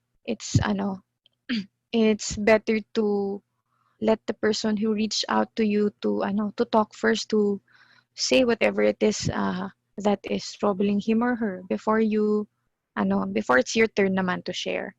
So listen muna. Kasi sometimes a person who is thinking terrible thoughts just needs a friend to be a sounding board. They need to get a lot of things out into the open. Listen to what they have to say. Ask follow-up questions. Be sympathetic, open, and encouraging as they speak to you. Kasi nga, di ba, most of those who are suffering from depression, di naman nila yan sabihin sa'yo na, friend, I think depressed ako. Friend, I think ako eh. Parang iba na to eh. Parang ano sila eh, ang marami sa ganyan eh, subtle lang sila. Kasi 'di ba, there's this fear of of baka i-judge niya ako, baka mamaya layuan niya ako kasi naisip niya paano parang parang nababaliw na siya ganun, 'di ba? May certain stigma kasi dito sa mga mental health issues eh. Pero ayun. Another is that bring up. So after you listen to them, ask them point blank. Are you thinking about suicide? Sometimes it helps to, especially if your friend constantly open up to you about about his or her sadness or the situations that are making him or her really sad. Like laging ganon, parang hindi nag-improve yung situation niya, parang lumalala lang, 'di ba? Parang sometimes it's okay then to be able to to bring it up sa friend mo point blank na meron ka bang parang suicidal thoughts or meron ka bang thought about harming yourself. Yeah, so if the answer is yes, then it's time to get immediate help. But even if the answer is no, be wary.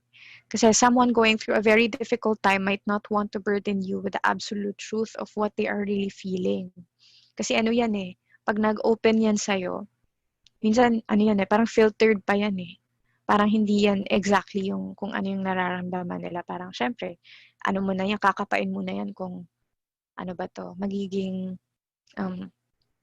ba to sa akin, magiging accepting ba siya of my situation, of whatever it is that I'm going through. Will my friend be accepting or baka naman i-judge niya ako, baka sabihin niya OA mo naman, di naman yan talaga nakakalungkot eh, but 'di ba pwedeng ganun eh, kaya it helps to listen muna, to really try to understand. So another is that don't give advice. It might be easy for someone who isn't depressed to see things through a less than generous light. Things like toughen up, or it's not as bad as you think, or grow up, are not what that person needs to hear. Remember that they are struggling with something that you cannot imagine, that diba? You may not really know about. And baka ganun din ang maramdaman mo kung you're in their shoes, diba? So another is that never hide it. If someone needs help, you have a responsibility to help them. Don't agree to confidentiality. There are certain instances na talagang, kasi yan eh, I think meron akong minor subject sa masters ng about counseling eh. There's certain point ng pwedeng pag-uusap nyo ng kaibigan mo na talagang hindi mo maipapangako sa kanya na, 'di ba? Itong lahat ng sabihin mo sa akin talagang confidential yan throughout ng 'di ba? Kasi if it already involves really serious suicidal plans, or meron ka ng nakikitang meron ng mga observable behavior na pwedeng mag-lead to to the execution of the suicidal plan, 'di ba? You might worry that you will push them away if you tell, but the truth is very different. The reality is that telling an adult or telling somebody, or maybe an immediate family member who could help the person, may be the key to keeping your friend alive so that they can keep on being your friend for the years to come. Diba? Sometimes you have to break that confidentiality to be able to save a friend who has really serious suicidal plans, suicidal thoughts. So another is get professional help. If your friend is thinking about suicide, professional help is vitally important. Tell someone you trust, speak to a healthcare professional, call a crisis hotline, or otherwise get the ball rolling.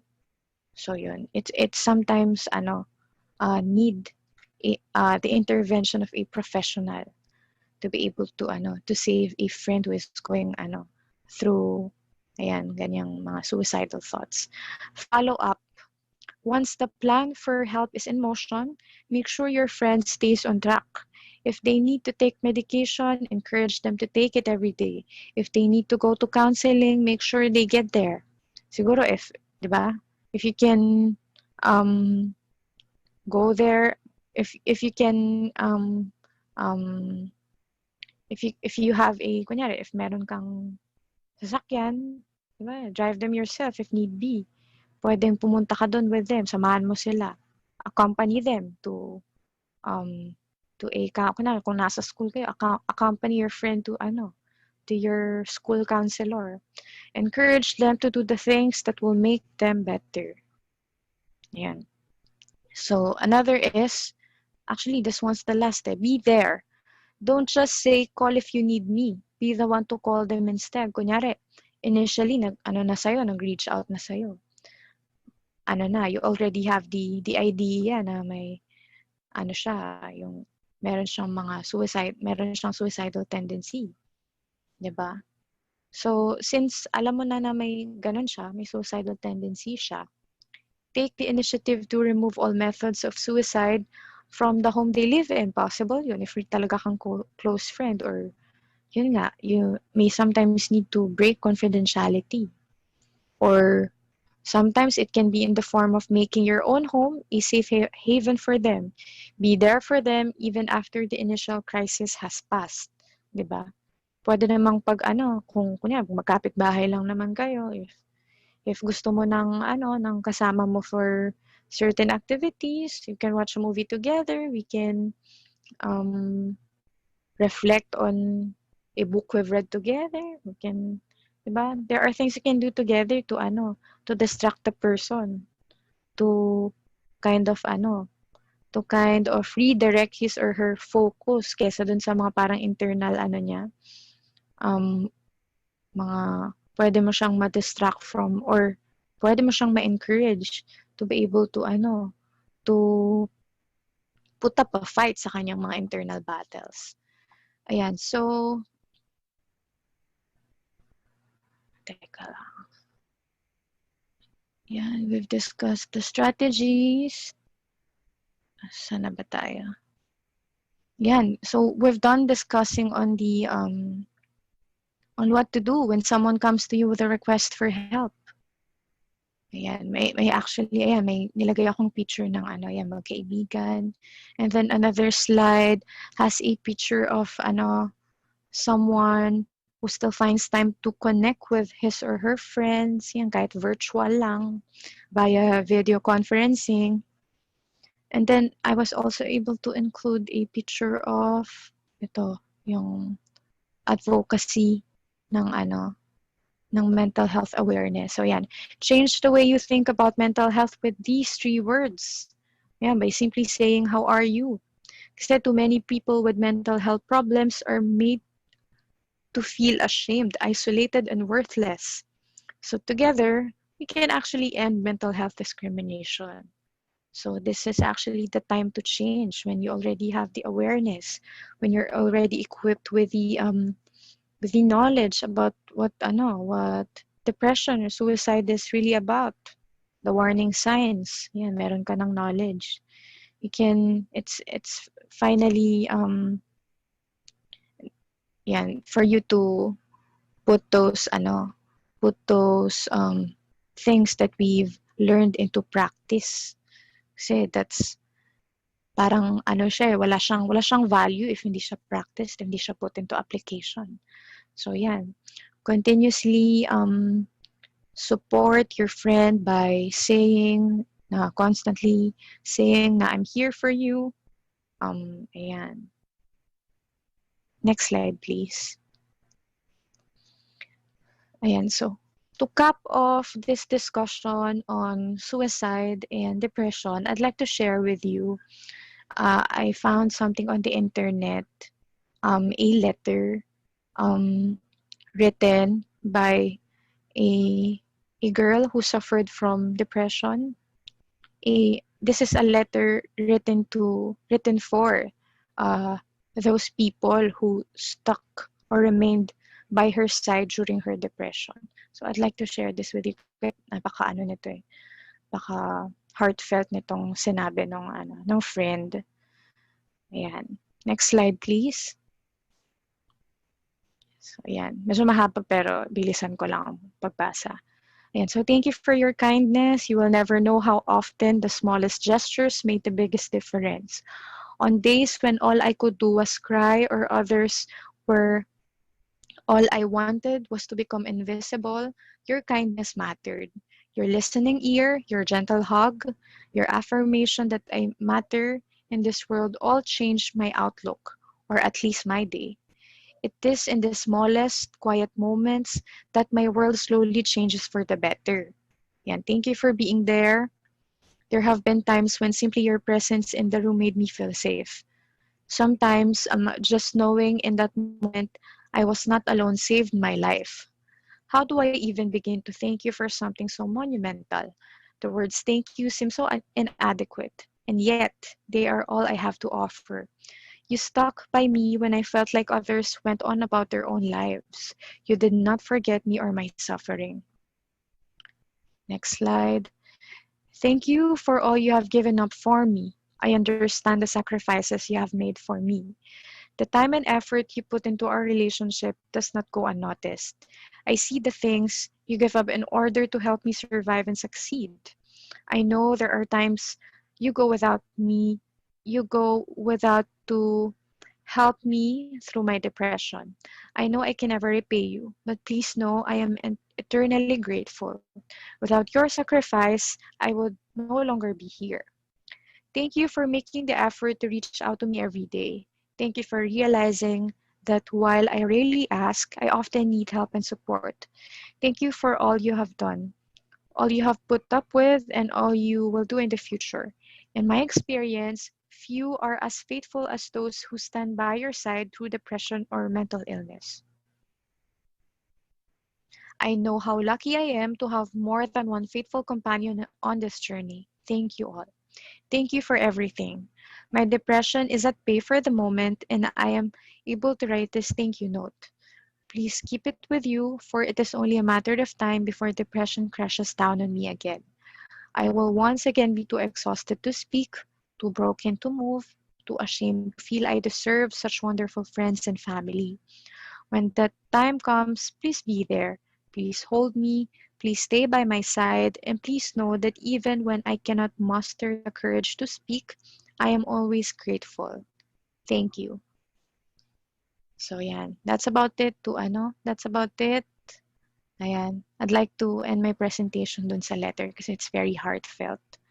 Parang that's an expression of gratitude yun and appreciation to a friend who never failed to be there to support a friend suffering from depression, 'di ba? So yan, are we going to entertain questions na or later? Thank you so much for taking the time to listen to this discussion on depression and suicide. So I'll give our virtual floor back to our hosts. Ayun, thank you. Nandyan pa kayo? Ako Yes na. po. Thank you po, Miss Miss Angel. Angel, for all the Thank meaningful insights. Grabe, napakarami pong points. Hindi ko na alam kung ano ba yung pinaka pupuntuhan ko. Pero, ang talagang tumatak sa akin, yung sa letter ay Shane. Kasi, di ba, ang sabi doon, your kindness mattered. So, throughout everything na pinagdaanan ng writer, nandun yung friend niya, nandun yung companion niya. Grabe, sobrang heartfelt nung letter. Parang maiyak na nga kayo. Napapansin mo ba? Ayun na, natuloy na yung iyak ko. Totoo, parang yung letter may inspire ka na maging better friend sa kasama mo kasi being there, hindi yung being there na sinabi nga kanina na call me if you need me, kundi ikaw yung mismo mag-i-initiate sa friend mo na nandun ka, nandyan ka lagi, na makikinig ka.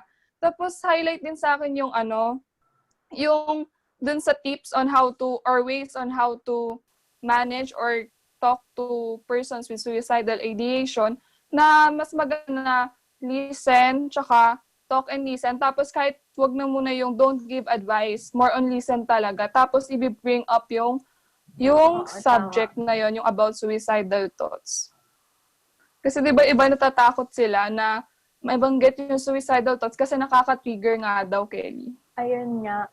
Grabe, sobra talagang nakaka-overwhelm yung naging discussion natin today. So, ayun nga, Shane, bago pa ako umiyak dito, let's head na to our questions. Ayan. Konting disclaimer lang po, since napakadami pong nag-send ng ating mga questions, ang top 3 lang po ang ating masasagot ngayon. Pero since madami naman nag-like, ibig sabihin parang madami na rin nasagot si Miss Angel. Ayun po ang ating question number 1. Paano mo sasabihin yung hindi tamang ginagawa ng friend mo na may suicidal ideation po? Ayun po, Miss Angel. Ayan, sorry, hindi ko ma-turn yung camera ko. Hindi ko alam may issue lang yung laptop ko yata. Ayan, so for the first question yan, paano mo sasabihin na yung hindi tamang ginagawa ng friend mo na may suicidal tendencies? I think there's it depends on your closeness. It depends on the type of relationship you have with your friend, if talagang close kayo. Or another consideration is that yung siguro yung level ng sadness, 'di ba? Or hello, nadidinig ba ako? Opo, nadidinig po kayo. Nadidinig po kayo. Ayun, yun. So, yun. So, yun. So, it's very important na, syempre, meron ka din certain level ng relationship sa friend mo. Friend mo ba to? Ayan. Na may suicidal tendencies. Kasi, di ba, kung hindi ka naman talagang close friend, it's difficult to be straightforward. It's difficult to, Pero, di ba, the fact na your friend turn to you, siguro pwedeng ibig sabihin nun pinagkakatiwalaan ka din niya. Siguro you may try to approach him in a manner na parang light lang, 'di ba? Kasi mo pa yun i-gauge mo pa yun if yung point ko kanina pala is yung level ng seriousness ng kanyang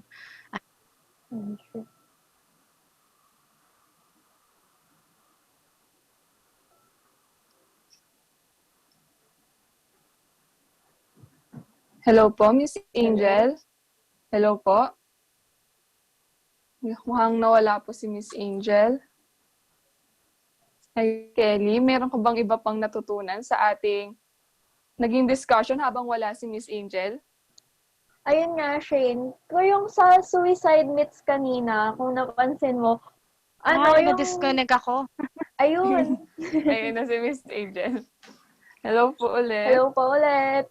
Sorry, na-disconnect ako. Medyo mahina yung internet, sorry. Ayan yung unang question pala yung pinapaliwanag natin. So yun, yung mga considerations yun, yung level ng closeness mo dun sa friend, tapos yung level ng seriousness ng pwedeng ino-open niya sa'yo. So, kasi pwede kang katulad ng isa sa mga napag-aralan natin kanina, pwedeng straightforwardly, pwedeng i-bring up mo sa kanya, imatanong mo siya talaga na pwede ma-encourage mo siya na mag-share pa sa'yo na ano ba yung mga current thoughts mo. Ayun, pero kung may talagang explicit na suicidal plan, talagang may suicidal tendency siya, you can talk to him in a manner na light nga lang, like what I've mentioned earlier na, ayan, what you're thinking is may not be right. Pero you're not supposed to to dwell on parang blaming your friend or parang o judging your friend upon hearing yung ganon. Siguro more on encouraging the person to continuously open up to you lang, to or you may want to to invite him on certain activities na you can do together. Ayun, to distract or to redirect yung kanyang focus lang while encouraging him or her to fight his or her inner battles. Ayun. Yes, thank you, Miss Angel. Ganun palang dapat gawin, Kelly, na depende rin pala sa closeness mo first sa friend, paano mo siya kakausapin. Tapos maganda rin yung pala yung i-distract mo siya in other ways bago habang tinutulungan mo din siya, 'di ba, Kelly? Oo, tama yun, Shane. Parang sobrang obvious ng sagot, pero kung ngayon mo lang narinig, doon mo lang mapapasok sa isip mo na, ay, oo nga, ganun pala dapat yung gagawin natin, no?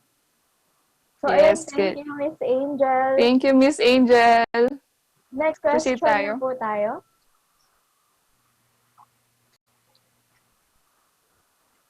Ayan. Ayan ang ating next question. Meron na ba?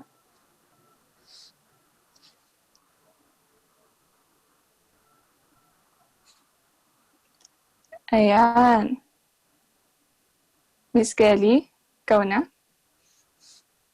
Ayun, yung sabi, ang naka-highlight dito, ang sabi, yung gusto ko mag-open ng feelings ko, pero pag nag-chat na ako dun sa tao, ay, wag na lang.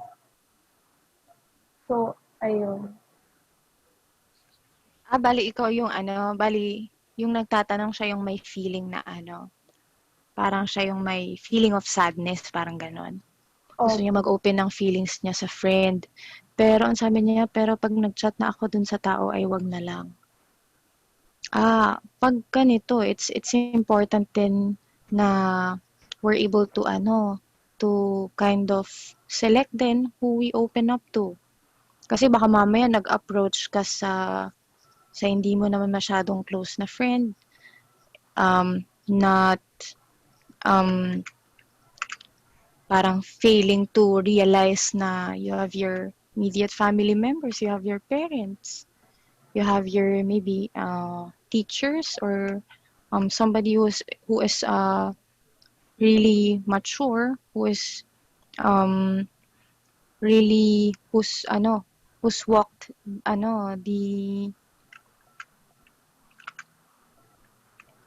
who's had significant experiences na sa buhay. Kasi kung maglalapit ka kunyari sa sa isang kaibigan na siguro kung kung parang high school ka, mag-approach ka sa kaibigan na kasing edad mo rin who may not be knowledgeable of ayun nga, about depression or the manifestations of depression or extreme sadness, baka parang hindi ka makakuha ng really valuable inputs, diba? Pero, yan, it's important for us to before we resort to approaching our friends, diba? Baka pwedeng mauna muna yung immediate family members mo, like kung may kapatid ka, may magulang ka, may tita ka, 'di ba? Na who you can trust kasi 'di ba? Sabi nga nila blood is thicker than water. Pagka-pamilya mo, yan tawag dito. The less likely ka niyan basta iwan kapag ka may lalo sa mga ganyang sitwasyon, may sakit ka, whether it's physical illness or mental illness.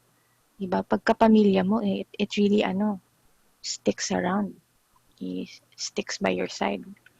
So, ayun, yun, siguro ang pinakasagot dyan, you select who you open up to. Ayun. Ayun, thank you po, Miss Angel. So, ayun pala, dapat pala, yung pag-open up pa natin is yung meron na tayong, mga na-share na personal experiences, 'di ba? Para makarelate din sila or para alam nila kung ano yung pinagdadaanan talaga natin, di ba, Shane? Tama ka dyan. Yun nga yung striking din na ano pala, yun nga, since quarantine din naman, tapos lagi mong kasama yung family mo, edi mas maganda na mag-open up ka sa kanila kung may nahirap, kung may pinagdadaanan ka man, di ba, Kelly? Oo, tama yun. Ang galing talaga nung point. Ang ganda nung point na dinidiscuss sa atin ni Miss Angel. So, ayun. Proceed na tayo sa ating last question, Shane.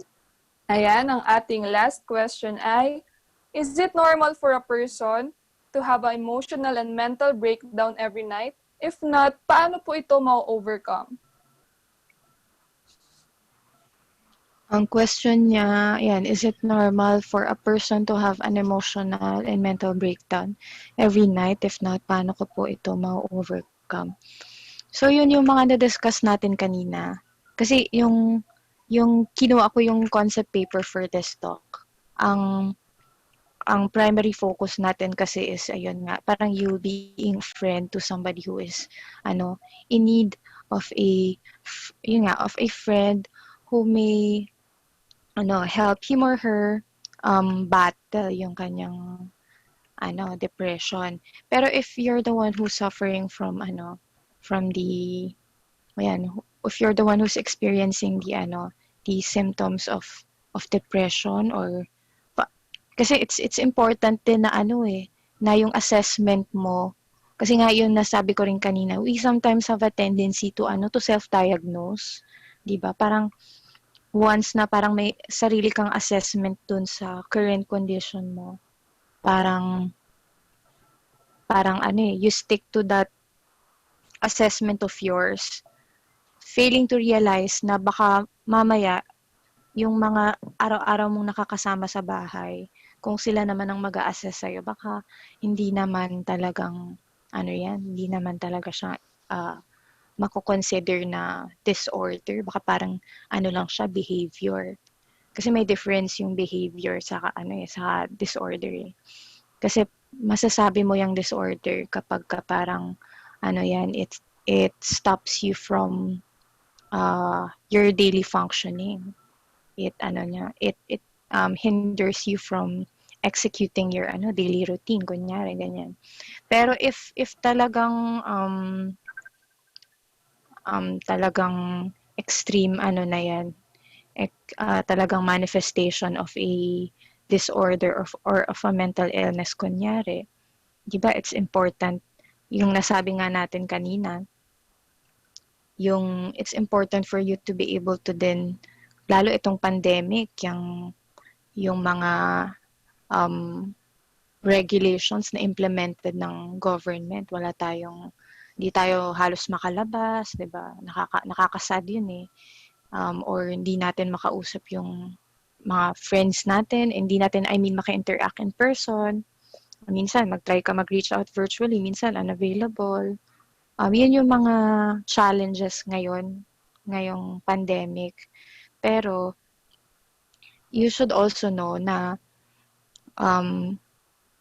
kung aware ka pa dun sa early signs ng ganyan, sabi mo parang may may emotional breakdown ka. Parang parang you try to, if meron ka ng parang initial assessment, parang you try to reflect on your current condition. Bakit mo ba nararanasan yung gano'n? Ano ba yung mga possible triggers mo? Kung hindi mo naman parang ma-deduce, hindi mo parang ma-breakdown into figuring out kung ano nga yung reason, baka pwedeng magkaroon ka ng activities na magre-redirect ng focus mo. Kasi sometimes ganun eh, 'di ba? Minsan pag may sarili kang issues, tapos you have a friend na parang meron din siyang ilalapit sa'yo, may i-open din siya na parang kalungkutan mo. Yun nga yung nasabi ko kanina. Ako sa experience ko, minsan may ganun eh. Kapag may problema ka, tapos may friend ka na lalapit sa'yo, may problema din siya. Parang yung problema mo, parang it fades away on its own. Parang nawawala na lang siya kasi parang naging occupied ka na dun sa a more purposive na na activity, kunyari helping your friend, di ba? Or, ayun nga, makakatulong if you will have activities na magre-redirect ng focus mo. Or it will also help nga to um, approach a loved one, an immediate family member, primarily your parents sana, 'di ba? Asan na yung question na wala? Hindi ka na mabasa. Nawala na yung question.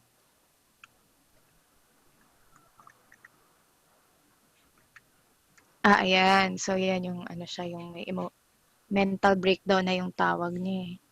So, ayun, it's important for you to be able to be willing to help yourself din, 'di ba? Kasi itong pinag-aaralan natin, parang each of you were kind of teaching you, or we're kind of learning together how to be able to help others. Kaya parang the more na we can put into application sa sarili natin yung natutunan natin today. 'Di ba? Kasi if hindi mo talaga naintindihan kunyari itong mga diniscuss today, if you're not able to really absorb, parang ang hirap na tumulong kapag parang ganito eh, parang it's difficult to share something that you don't have, 'di ba? Kaya parang it's kind of irresponsibility, the personal responsibility sa if you want to be able to help others. The first and foremost, you make sure na parang you're fit to help, 'di ba? Ikaw muna yung you try to try to practice it sa sarili mo, yung mga strategies na diniscuss natin kanina. Kasi once you're able to to parang to prove it to yourself, ay talagang itong strategies na to works for me. And then I can also kind of share that experience to others, 'di ba? Na etong strategies na to, because it was able to help me overcome yung aking early signs ng depression kunyari. I think it's not impossible that it will also it will also be able to help you, 'di ba? So yun.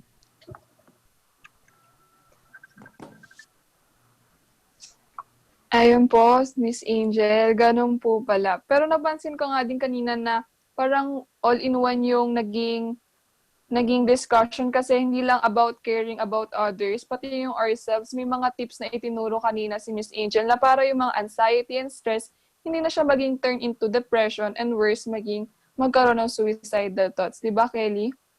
Oo, tama nga yun. Tsaka yun nga, yung pinaka-point ni Miss Angel kanina, we should first help ourselves before we help others.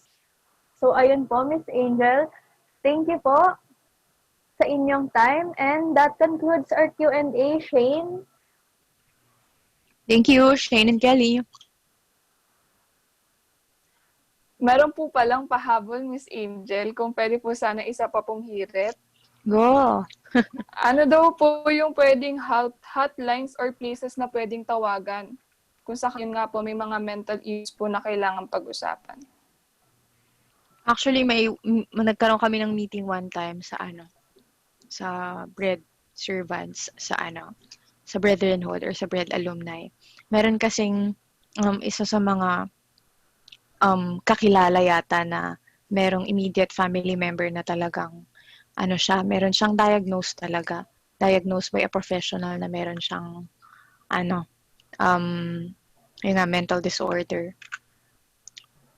Tawag dito? Syempre, ang hirap naman pumunta in person sa, kunyari, NCMH or dun sa mga hospital, mental health facilities para konsulta, 'di ba? Merong mga available na tinatawag na mga teleconsult din sa meron ding mga tinatawag na mental health crisis hotline. Sige, I'll be posting the details sa chat na lang. Pero meron ng NCMH, meron din yung marami na tayong mga local local mental health facilities eh. Meron din I was able to to look it up on the internet then. So I will share na lang sa chat yung contact details aside from NCMH, yung iba pang pwedeng matawagan if gusto nyo ng mga counseling services, kunyari, gusto nyo psychiatric consult, mga psychological therapies, mga ganyan. Yung mga ganong klaseng services via teleconsult yan. Bayan. Ayun, salamat po, Miss Angel, for that answer. Ayan, hintayin na lang po natin sa ating Zoom chat box at i-forward na lang din po ng ating organizer sa YouTube comment section ang ibibigay na hotlines ni Miss Angel. So, ayan, Miss Angel, ano po ba ang nais niyong sabihin sa ating audience before we end our discussion? Napuputol. Ako ba? Ay. Napuputol. Ninig na po ulit ba? namin kayo. Mag-aana? Opo. Ayun, so, ayun. Sige Ayun, po. basically lang sana may natutunan kayo. So, if you have questions, feel free to reach out to me. Ay ano na lang sana i-forward din yung Facebook profile if may questions pa na gusto nyo privately i-message na lang. Pwede naman. Tapos, yun, I hope you learned something today. I hope we'll all be able to put into application what we learned today. You would also want to continue to learn further. Yeah, may mga available na mga online learning platforms that also discusses about mental health awareness. Ayun. So salamat sa Diyos sa pagkakataong makapag-share. Salamat sa Diyos kay Shane and Kelly. I hope you enjoy the rest of the day. Salamat sa Diyos. Ayun. Thanks be to God, Miss Angel. Yes, thanks be to God po, Miss Angel. Napakarami po naming nakuhang insights from dun pa lang po sa discussion, pati po sa nakuha naming mga sagot sa Q&A. Ayun po, totoong magagamit po namin ito sa aming mga daily lives kung paano maging better companion at magkaroon ng mga maayos na mental health, ganun po. Ayun, true yan, Shane. At kung gusto nyo po, kung naghahanap po kayo ng support or help, pwede rin po kayo lumapit sa Bread Society, be a member, at siguradong matutulungan po kayo ng warmth na ibinibigay ng bread. Tamang-tama ka dyan, Kelly. Welcome na welcome po kayo sa Bread Society.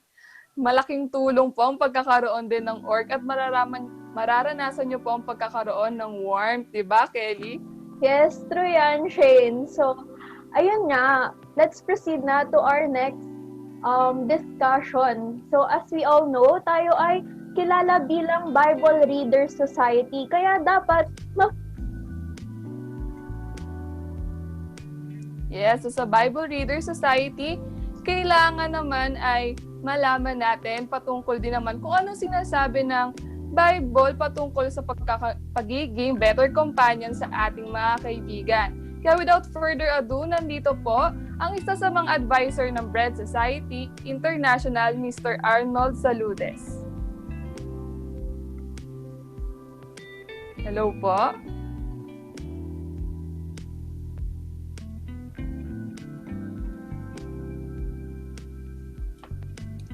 Ayan, ang ating mamaya malalaman po natin kung ano naman po ang sinasabi ng Bible patungkol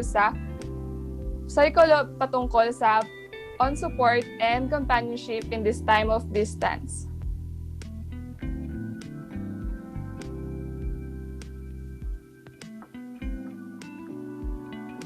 Ayan, sana maraming nakuhang mga information ng ating mga viewers. Baka pwede naman natin ipakita ang ating mga viewers habang wala pa po ang ating speaker. Ayan. Ayan, mukhang madaming naka-off cam. Ayan, baka pwede po kayong mag-on cam at gumaway-kaway sa ating Zoom. Ayan.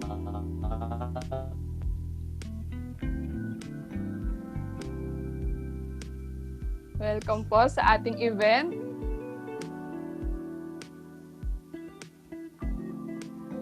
Ayan. Mukhang ang dami namang takeaways ng ating event ngayon.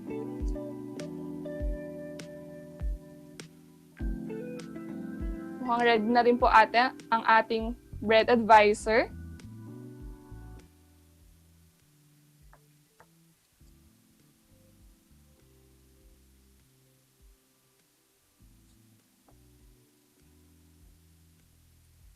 Habang wala pa ang ating speaker, pwede kaya tayong mag-interview saglit? Baka may pwedeng i-interview dyan.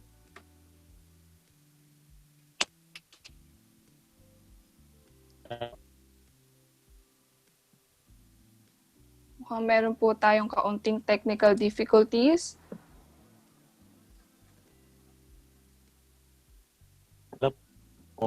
Hello po. Hello po. Mr. Arnold. Hello po. Yes po.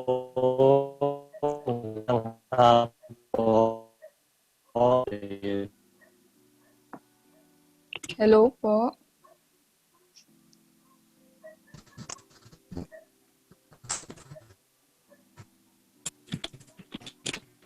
Hello po.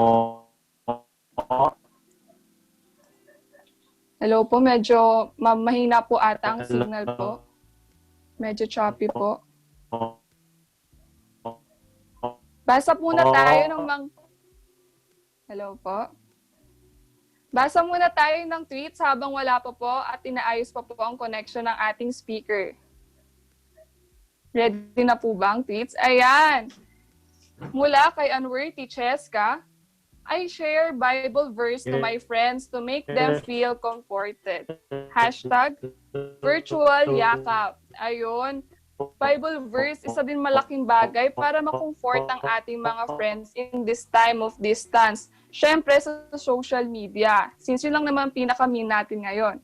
Ano pa kaya ang mga sinabi ng iba nating mga kasama? Next. Mula kay Joanne Manaols, I comfort the people I love by listening to them and making them feel that they are not alone, because it is always better to fight a battle with an ally, a reliable one. Grabe. Grabe naman yung totoo naman to na mas better na kapag may nilalabanan tayo insights, syempre yung mga depression, suicidal thoughts, more on battling inside talaga yon. And it's better na meron tayo, alam natin na meron tayong kasangga palagi. Ano pa kaya ang mga tweets nila? Hello, Shane? Ayan, partner. Iniwan mo ako, partner. Halika na at magbasa ng mga tweets. Ayan, I'm so sorry at hindi talaga mapipigilan ng technical difficulties dahil nagloko ang aking laptop. Ayan, okay lang. Basahin ko muna ang next na tweet bago ikaw. Basha, from Basha. Quarantine makes me normalize saying, I love you, God bless. To friends, family, whenever I see someone struggling or having a bad day. But most of time, it sounds sweeter when sending someone Bible verse that give us courage to go on. 1 Peter 5 verses 6 to 7. Syempre, as Bible Reader Society, parang mas tago sa puso talaga kapag Bible verse yung binibigay. Di ba, Kelly? True yan, Shane. Sobrang napaka-helpful din ng mga Bible verses at talagang ma-appreciate mo siya in the times na you need it the most. So, yes, ayan. Parang mas sweeter siya sa I love you, no? Bible verse is truly sweeter sa I love you. True yan. It's Next more po. than I love you talaga. Yes. Parang, grabe pag nakabasa kami sa ng Bible na you're so down na, parang grabe ramdam na ramdam mo yung warmth, di ba, Kelly? True, Shane. Agree. So, ayan, may next week pa ba?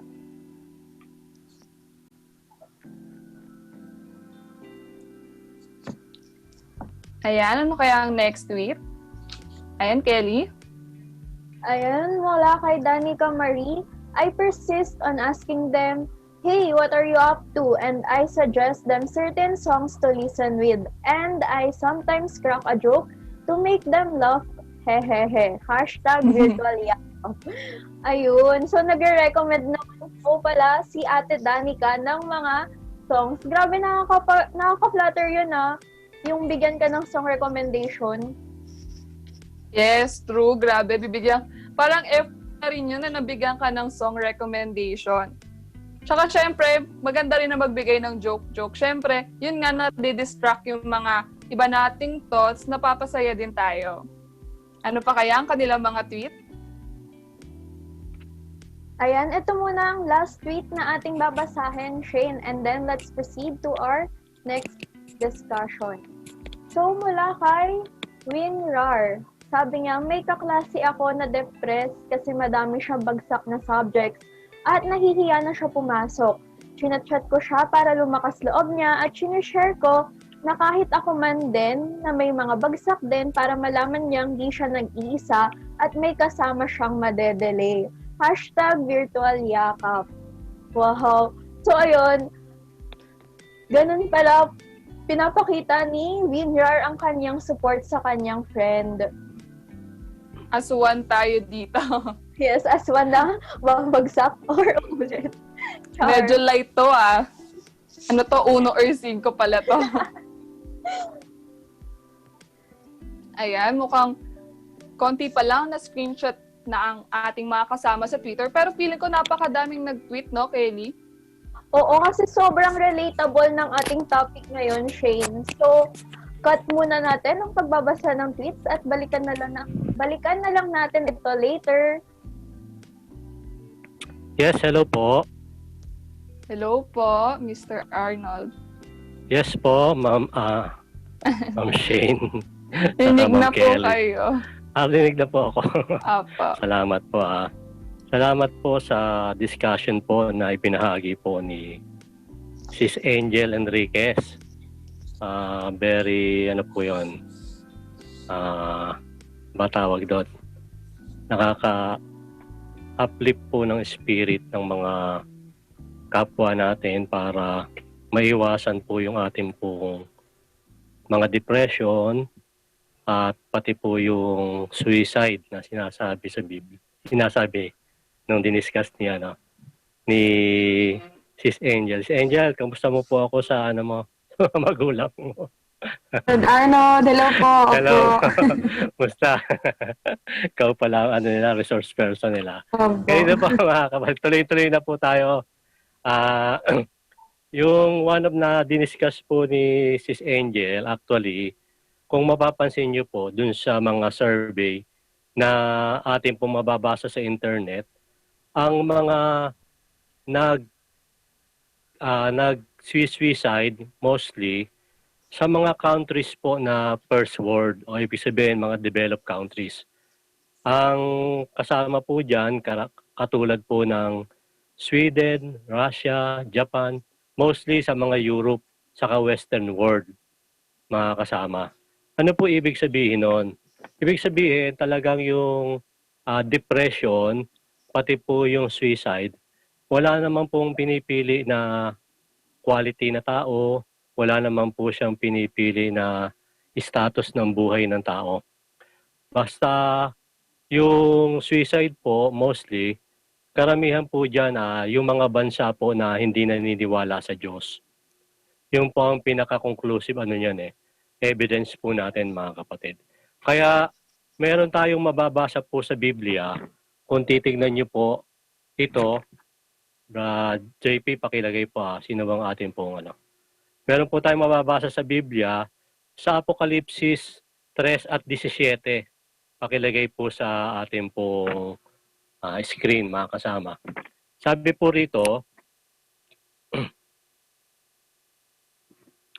sapagkat sinasabi mo, ako'y mayaman at nagkamit ng kayamanan, at hindi ako nangangailangan ng anuman, at hindi mo nalalamang ikaw ang aba at maralita at dukha at bulag at hubad. Dito po sa talatang ating pong binabasa, nakita po ni San Juan na pinasulat po ng Diyos sa kanya, sabi po rito, sinasabi mo, ako'y mayaman.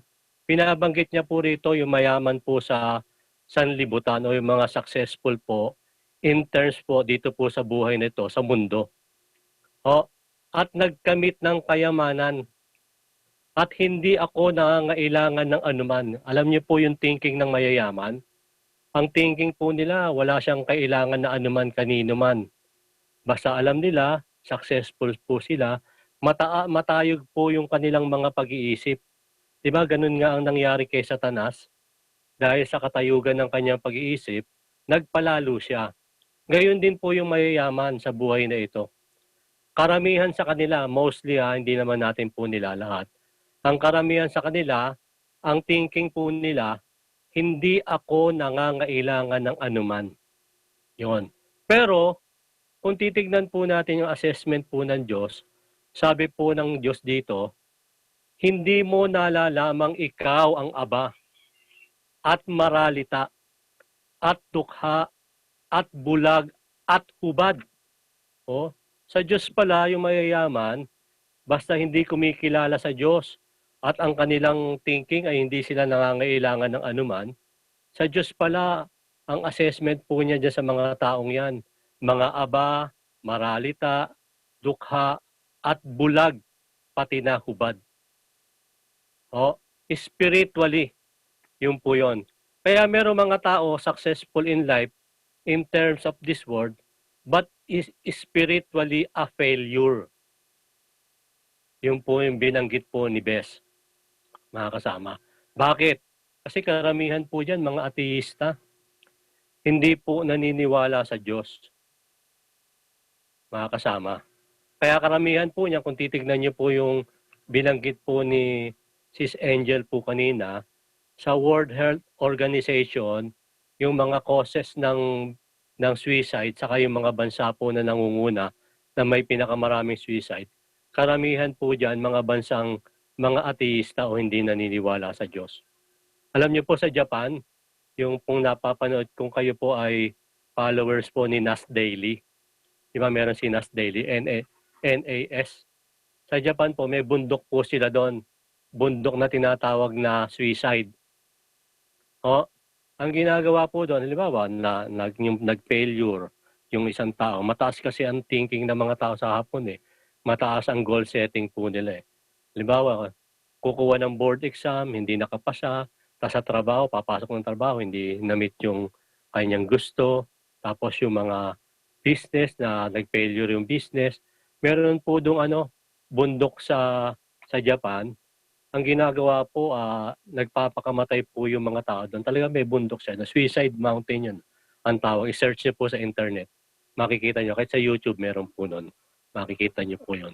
Tapos, yun po ang nangyayari, mga kasama. Kaya, karamihan po yung mga taong yan, mga gaya po na mga Buddhista, Hinduism, lalo na po yung mga ateista. Yan po yung mga tao na prone po sa suicide. Kasi wala pong paniniwala po sa Diyos yan. Kasi si Satanas, pwede kanyang maging material, bigyan ka ng material success dito po sa lupa eh.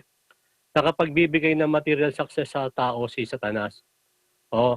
Yung mga taong hindi naniniwala sa Diyos, maaari kang pagpalain ni Satanas kasi may kapangyarihan siyang magpayaman sa mga tao. Actually, meron ngang isang businessman po dito sa Pilipinas na binabanggit po na ni Bes na yung kaluluwa niya, inihandog na niya kay Satanas.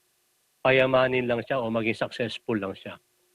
At totoo naman, naging successful siya. Isa nga siya sa pinakamayamang tao sa Asia, dito po sa atin. Siya yung may mga pinakamalaking mall dito po sa Pilipinas.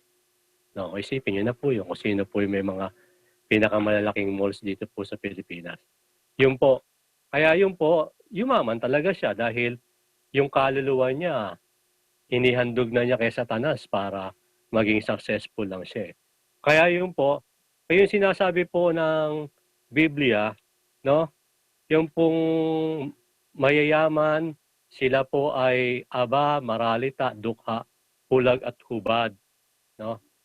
At yung mayayaman po yan, sabi po ni Sepanias 1:18, mga kapatid, ito po atin pong mababasa. Pakinggan niyo po ang sinasabi sa Sepanias 1:18. Yan. Pakitang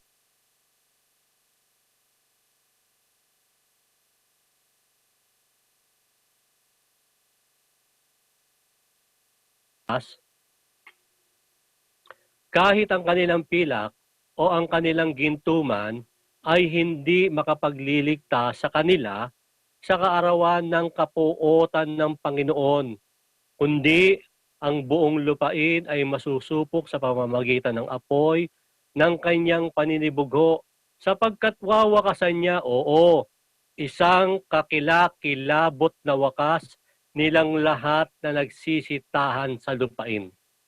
Sino po yon? Yung binanggit po natin kanina. No? Yung may mga ginto, may mga pilak. Yan. Hindi makapagliligtas, yung mayayaman po yon, mga kapatid. Sabi po ng Biblia. Kaya yan pong kayamanan, isa pang isa pang susi po yan o ugat yan para ang tao po ay lumayo unang-una sa Diyos. Pangalawa, in terms of psychological depression. Pangatlo, yun nga po yung ating pong topic ngayon, yung suicide. Yun po ang dinudulot ng kayamanan. Kaya yung kapighatian naman, hamon sa buhay po yan ng mga taong naglilingkod sa Diyos. Hindi porket mahirap ka, aba ka naman sa harapan ng Diyos. Hindi po. Titingalain mo na yung mayayaman, hindi po ganun po yun. Sa Diyos po, kahit mahirap ka o may dinadanas ka ng kapighatian, no? Basta naglilingkod ka sa Diyos, ay, maniwala ka. Mayaman ka sa paningin ng Diyos. No? Kasi si Lazaro po mahirap po yun. No? Basahin po natin sa Lucas 16:21 hanggang 22. Pakinggan niyo po ang sinasabi po ng Biblia. Sabi po sa Lucas. At naghahangad na mapakain ng mga mumo na nangahuhulog mula sa dulang ng mayaman. At lumapit pati ang mga aso at hinihimuran ang kanyang mga sugat. 22. At nangyari na namatay ang pulubi na siyang dinala ng mga anghel sa sinapupunan ni Abraham, at namatay naman ang mayaman at inilibing. Yun po. Si Lazaro nung namatay siya sa sobrang kahirapan, diba? Namumulot lang po ng mumo doon sa hapagkainan po ng mayaman. Pero nung namatay siya, mga kasama, dinala siya ng mga anghel sa sinapupunan po ni Abraham. Sabi nga ni Bes, ano po yun? Ligtas si Lazaro. Kasi nasa sinapupunan siya ni Satanas. Kaya lang, yun namatay yung mayaman, yun nga po, yung talinhaga po dyan na binabanggit ng ating Panginoon sa Kristo. Nandun naman po siya sa dagat-dagatang apoy. Yun ang nangyari, mga kapatid. Kaya hindi po hadlang ang kahirapan o kapighatian sa buhay na ito para ikaw ay maging dapat po sa Diyos. Hamon nga ng buhay ang kapighatian, mga kasama. Lalo na pag ikaw ay naglilingkod sa Diyos. Ito po, isang basic po na dapat nating malaman, kaya yung tao na umahantong po sa pag-suicide, ito po ang dapat nating mabasa sa Biblia. Pakinggan niyo po ang sinasabi ng ating Panginoong Kristo sa 1:8:44. Ito po ating mababasa. Sabi po rito, kayo'y sa inyong amang dyablo, at ang mga nasa ng inyong ama ang ibig ninyong gawin. Siya'y isang mamamatay tao, buhat pa ng una, at hindi nananatili sa katotohanan, sapagkat walang katotohanan sa kanya.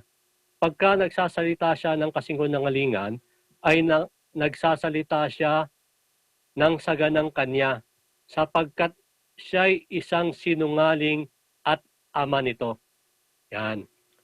Yung suicide po, mga kapatid, no? Basic na basic po sa Biblia po na dapat nating malaman, ang pagpapakamatay ng isang tao, galing po yan kay Satanas. Bakit? Sabi sa Biblia, siya'y isang mamamatay tao, buhat pa ng una. Diba? Nung una pa lang, no? Si Satanas pala, ang ibig niya, patayin ang tao. Lahat ng paraan para mapatay ang tao, literally, spiritually, gagawin niya. No? Kasi, yun ang motto niya sa buhay. Yun ang motto niya sa paglalang sa kanya. Yun ang motto niya sa pag-iral niya. No? Yung mula nung lumaban siya sa Diyos, yan na ang thinking ni Satanas. Siya ay isang mamamatay tao. Kaya, kung isang mamamatay tao si Satanas, mga kasama, o yung mga nagsuicide, no? Talagang yan. Ibig sabihin, hindi naniniwala sa Diyos yan, hindi naniniwala sa katotohanan. Kaya, nawawalan sila ng pag-asa. Ang ginagawa po nila, talagang nagpapakamatay po sila. Kasi, yung si Satanas, i-injectan niya po yung puso ng tao ng mga bagay para humantong ka sa pagpapakamatay. Ano po i-inject niya, mga kasama? Sabi po sa Mateo 15:19, pakinggan niyo po ang binabanggit po ng ating Panginoong Kristo. Sabi po rito, sapagkat sa puso nang gagaling ang masasamang pag-iisip. Ano-ano po yon? Mga pagpatay, mga pangangalo niya, pakikiapid, mga pagnanakaw, mga pagsaksi sa di katotohanan, mga pamumusong. 20.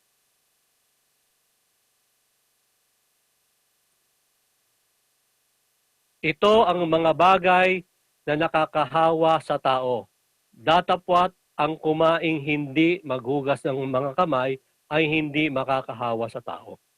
Yung mga bagay pala na nakakahawa sa tao, yan po yung ini-inject ni Satanas sa puso natin, mga kasama.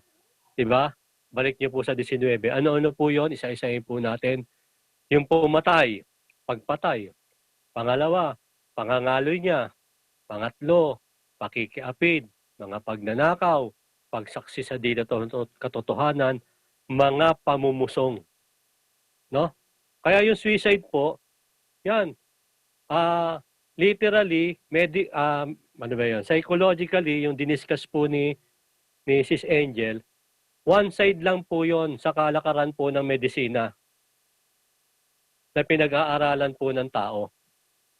No? Pero, spiritually, yung malalalim na pag-aaral po dyan, kaya nagpapakamatay po ang tao, ito po ang pinanggagalingan.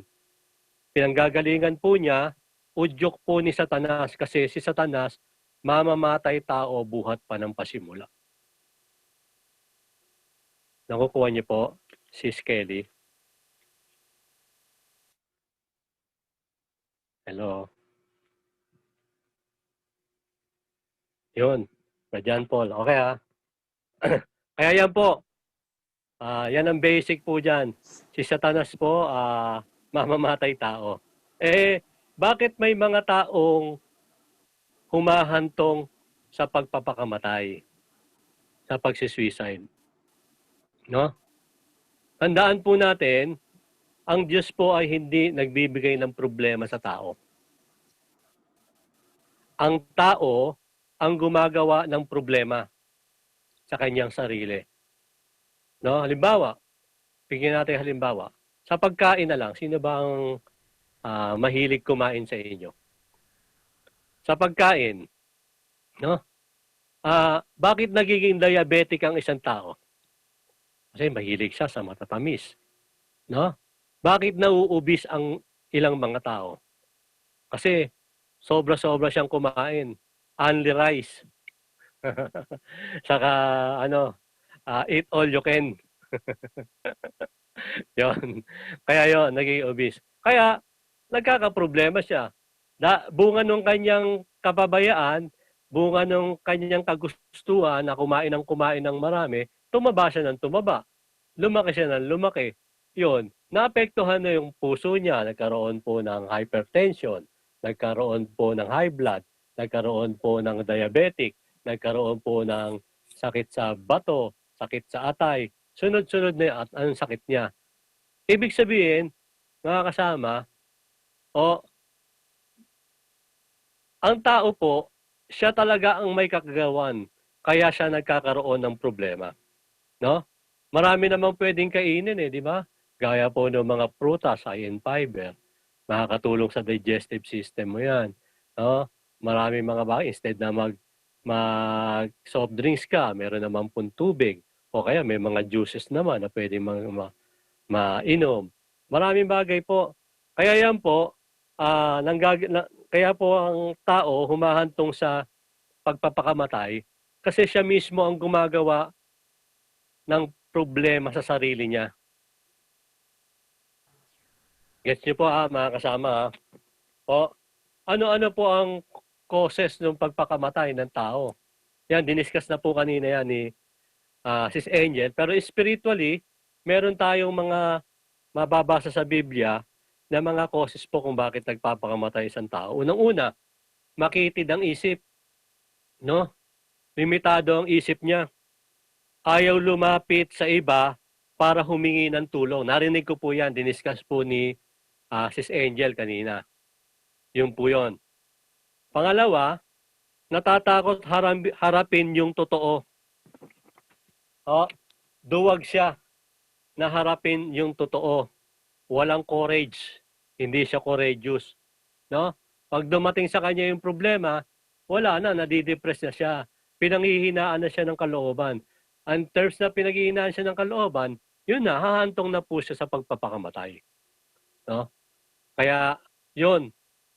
Kaya ang mga Pilipino, sabi ni Bes, hindi tayo duwag. Ang mga Pilipino pala, malalakas ang loob. Palaban, gaya po ni Pacquiao. Palaban po yan Kaya mga Pilipino, kung bukod sa masiyahin po tayo, matatapang po ang mga Pilipino. Aputol atenga, hindi atakbo. Aputol akamay, hindi atakbo. May mga joke na ganyan si Brad Danny. May mga kasama. Opo. Pangatlo, yung walang pag-asa. Kaya humahantong po ang tao sa pagpapakamatay kasi wala po siyang pag-asa. Hopeless po ang kanyang kalagayan. No? Pang-apat, may mga tao ayaw mapahiya. Yun nga, yung binabanggit ko sa inyo example. Sa Japan, ayaw nila napapahiya sila. No? Gusto nila, yung successful nila, dire-diretso. Pag nagdumating po yung failure sa kanilang buhay, doon na po sila nagpapakamatay. Same thing with other countries, mga developed countries, ganun din po. No? Ayaw nilang mapahiya. Gaya po nung iba, yung nagpapakamatay, isang example po ni Bes, yung ayaw mapahiya. Halimbawa, teenager siya. May mga ginagawa silang premarital sex. Sabihin na po natin, nabuntis siya. Kahihiyan niya yun, kahihiyan ng pamilya kasi ginagawa nila yon out of jurisdiction po ng legal marriage. No? Kaya nangyari dahil sa kahihiyan, dahil may dinadala siya, ang nangyayari iba nagpapakamatay. Kaya yun po. Yan po yung mga problema po na ginagawa ng tao kaya siya humahantong sa pagpapakamatay. No? Sa Biblia po kung may problema man dumarating, gaya po ng sinasabi sa Biblia, kayang-kaya po natin yon o kaya mo yon. No? Bakit po? Sabi po sa unang Korinto, 10 at 13, ito po ating pong mababasa. Pakinggan niyo po ang binabanggit po ng apostol na si Pablo. Unang Korinto, 10 at 13. Hindi dumating sa inyo ang anumang tukso, kundi yaong matitiis ng tao. Yung tukso pala, problema, hindi dumating po sa atin yan. No, mga kasama? ang anumang tukso, kundi yaong matitiis ng tao. Ang tukso pala pag dumating sa iyo ang problema, matitiis pala natin yan. Datapwat, tapat ang Diyos. Hindi niya itutulot na kayo'y tuksuhin ng higit sa inyong makakaya. Sa katapatan pala ng Diyos, mga kasama, hindi tayo itutulot ng Diyos na tuksuhin ng higit sa inyong makakaya, kundi kalakip din ng tukso ay gagawin naman ang paraan ng pag-ilag upang inyong maitiis. Kita nyo mga kasama. No? Kaya ang Pilipino, matatapang po yan Hindi tayo duwag Bakit? Kalakip din ng tukso ay gagawin naman ng paraan ng pag-ilag. Marunong tayong umilag mga Pilipino. No? Sa papaanong paraan, kaya nating tiisin kahit kasuktulang kahirapan. Mga kapatid, tandaan niyo po yun. Dumating po ang bagyong Yolanda, dumating po ang bagyong Milenyo, dumating po yung napakadaming bagyong dumating Ang Pilipino, ilang panahon lang, kita nyo, nung January, yung pumutok po yung Taal Volcano, di ba? Akala ng karamihan ng buong mundo, wala nang ekonomiya ang Tagaytay. Pero kita nyo naman, kahit pandemic, ang dami nang nagpupuntahan sa Tagaytay. Nakabangon agad sila. Bakit? Ang Pilipino kasi, marunong magtiis ng hirap, marunong magtiis ng tukso, marunong magtiis ng problema. Kayang-kaya po natin yan. Sanay na sanay po tayo dyan. Lalong-lalo na kung may Diyos kang kasama sa buhay. Tama ba, Brad, John Paul? No? Yun. Kaya, tayo, bilang mga lingkod ng Diyos, o anak po ng Diyos, makakaya natin anumang problemang dumating sa atin. No? Kaya napakapalad po natin, lalo na pag kumikilala ka sa Diyos. Napakaswerte mo. Kasi may Diyos na magbibigay sa iyo ng kapayapaan sa iyong kalooban. No? Anong kapayapaan po yung ibibigay ng Diyos? Pakinggan niyo po yung binabanggit po sa Roma 5:1 at 3. Ito po ating mababasa, mga kasama. Pakinggan niyo po ang binabanggit po ni Apostol na si Pablo. Yaman nga na mga inaaring ganap sa pananampalataya, mayroon tayong kapayapaan sa Diyos sa pamamagitan ng ating Panginoong Hesukristo. Sa 2, tuloy po natin. Sa pamamagitan naman niya, nagkaroon tayo ng ating pagpasok sa pamamagitan ng pananampalataya. Sa biyayang ito, na diyan ay nagsisilagi tayo at nangagagalak tayo sa pag-asa ng kalwalhatian ng Diyos. Sa 3. At hindi lamang gayon, kundi naman nangagagalak tayo sa ating mga kapighatian at nalalamang ang kapighatian ay gumagawa ng katyagaan. Kita niyo po, mga kasama. Balik niyo po sa 1, kapatid. Sabi po ng ating binasa, mga kapatid, yamang nga na mga inaaring ganap sa pananampalataya, yung mga tao palang may pananampalataya, mayroon tayong kapayapaan sa Diyos. Sa pamamagitan nino? Sa pamamagitan po ng ating pong Panginoong Hesukristo. No? Ang ating Panginoong Hesukristo pala, ang ating pong kapayapaan sa Diyos, mga kasama. Anong kapayapaan po ang ibinibigay ng ating Panginoong Hesukristo? No? Tingnan po natin kung anong kapayapaan ang binibigay ng ating Panginoong Hesukristo. Anong kapayapaan na meron siya? Pakinggan niyo po sa 14:27 po ng 1. Sabi po ng ating pong Panginoong Hesukristo, ito po yung pangako po niya. mga kasama. Ang kapayapaan ay iniiwan ko sa inyo. Ang aking kapayapaan ay ibinibigay ko sa inyo. Kaninong kapayapaan po? Sa ating pong Panginoong Hesukristo ang ibinibigay po niya. Hindi gaya ng kapayapaan ng sanlibutan ang ibinibigay ko sa inyo. Huwag magulumihanan ang inyong puso, ni matakot man. Yun. Kaya pala tayo nagkakaroon ng lakas ng loob, no, mga kasama, kasi merong ibinigay si Kristo, ang Panginoong Kristo, na kapayapaan na nagmumula sa Kanya. Hindi gaya ng kapayapaan ng ibinibigay ng sanlibutan, ha? Pistok, hindi po yun. Peace be with you, hindi po yun. Yung kapayapaan na binibigay po ng ating Panginoong Kristo, hindi magugulumihanan ang iyong puso at hindi ka matatakot. Yon. Kaya magkakaroon ka talaga ng courage, lakas ng loob. Magkakaroon ka ng tapang harapin ang problema. No? Yon. Kaya yung problema pag dumating sa iyo, dahil nandiyan yung kapayapaan ng ating Panginoong Kristo, pipito-pituhan mo lang yan. Pipito-pito ka lang. Hindi mo dadamdamin yung problema. No? Wala yan sa kalingkingan. Wala po yan. Hindi mo po, aalalahanin o siseryosohin yung problema na yan. Kaya napakaganda po sa iglesia, mga kapatid, sa Diyos, kapag lingkod ka po ng Diyos, may pananampalataya ka, may kapayapaan ka, no? Hindi ka matatakot at hindi ka magugulumihanan. No? Bakit ang tao po nawawala ng pag-asa?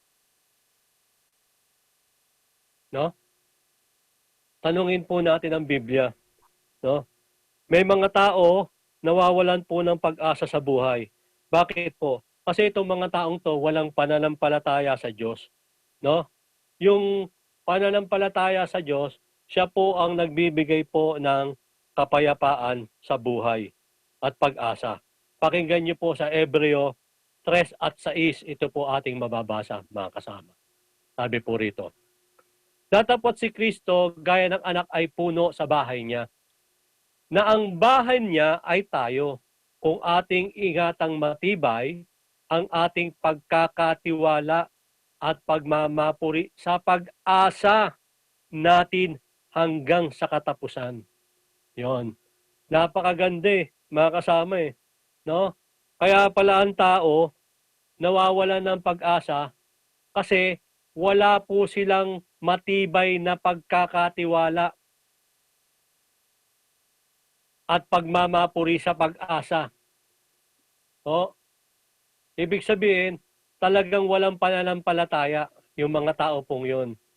Kaya, yung mga taong nawawalan po ng pag-asa, hindi po nagtitiwala po yun sa Diyos at sa ating Panginoong Kristo. Pero tayong may kapayapaan sa Diyos, may pananampalataya sa Diyos, meron po tayong pag-asa. Anong klaseng pag-asa? Matibay ang ating pagkakatiwala at pagmamapuri sa pag-asa. Hanggang kailan, mga kasama? Hanggang sa katapusan. Kung manghahawa ka sa pananampalataya, hanggang katapusan pala nananatili sa iyo yung pag-asa na yun Ibig sabihin, hindi ka pababayaan ng ating Panginoong Kristo. No? Sino po ba yung pag-asa na yan, mga kasama? O tumbukin na po natin kung sino po yung pag-asa na yan, mga kasama. Pakinggan niyo po sa Tito 2:13. Ito po ang sabi ng Biblia. O, nahintayin niyaong mapalad na pag-asa at ang pagpapakita ng kaluwalhatian ng ating dakilang Diyos at tagapagligtas na si Hesukristo. Yung ating palang pag-asa, mga kapatid, nasasama sa atin hanggang sa katapusan, siya pala ang ating Panginoong Kristo. No? Hinihintay po natin siya, yung mapalad na pag-asa at pagpapakita ng kanyang kaluwalhatian ng ating dakilang Diyos at tagapagligtas na si Heso Kristo. No? Kaya habang hindi dumadating ang ating Panginoong Kristo bilang mananampalataya, hindi ka mawawalan ng pag-asa. No? Hinahihintay nga eh. Tama po ba, Brad JP? O, hihintayin nga po natin yun eh. Kaya habang hinihintay mo, yung pag-asa, nananatili sa'yo. No? Kung merong ang pananampalataya sa Diyos. Kung nananatili sa'yo yung pag-asa, nananatili sa'yo yung pananampalataya, payapa ang iyong buhay. Kasi ang kapayapaan din natin si Kristo. Kung si Kristo po ang kapayapaan natin at may pag-asa po tayo sa Kanya bilang mga lingkod ng Diyos, no? Hindi ka magpapakamatay. Kelly, tama po ba yon? Opo, Brad Arnold. No? Hindi tayo hahantong sa pagpapakamatay. Kasi matapang ka harapin ang mga suliranin at problema sa buhay. Bakit? Kasama mo ang ating Panginoong Kristo eh, na siyang ating pag-asa, siya nating kapayapaan at pananampalatayang ating pinaglilingkuran. O, napakapalad nga eh, paglingkod ka ng Diyos eh. Kasi walang portion sa isip mo o sa puso mo na magpakamatay ka. No? Walang portion doon. Kahit 0.01%, hindi darating sa kaisipan mo at sa kalooban mo. Kasi nananatili sa iyong kalooban at sa iyong puso at sa iyong pag-iisip ang pag-asa, kapayapaan ng ating Panginoong Kristo, mga kapatid. No? Habang hinihintay po natin yung pag-asa na yon, meron pong payo ang Biblia. Sabi po ng Panginoong Kristo sa pamamagitan po ng apostol na si San Juan, sa unang 1:3, ito po ating pong mababasa, mga kasama. Pakinggan niyo po.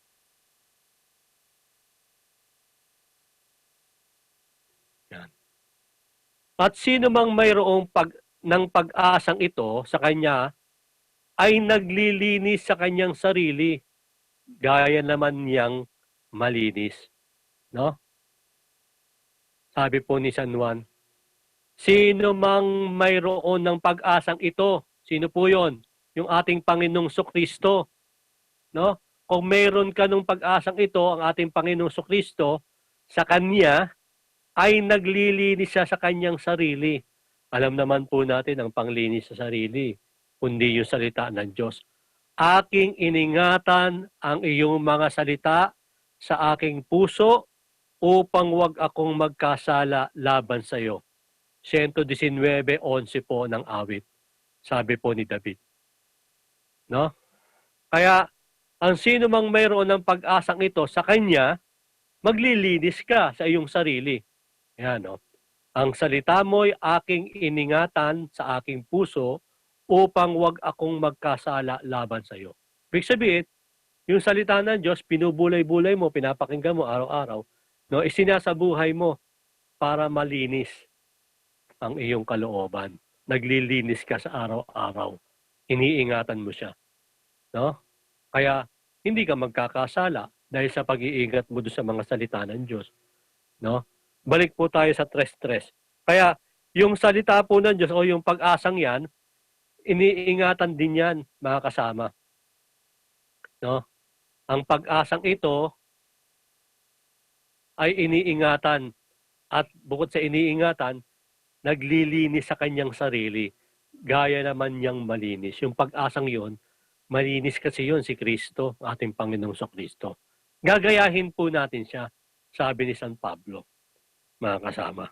Kaya sa araw-araw na ginawa ng Diyos, pagising mo sa umaga, nanalangin ka, binulay-bulay mo yung salita ng Diyos sa maghapon, hinanap mo po siya, tumulong ka sa kapwa, nagpakain ka sa mahirap, tumulong, gumawa ka ng kabutihan sa kapwa, tinulungan mo yung kapatiran, nakinig ka ng salita ng Diyos pagdating ng gabi, no?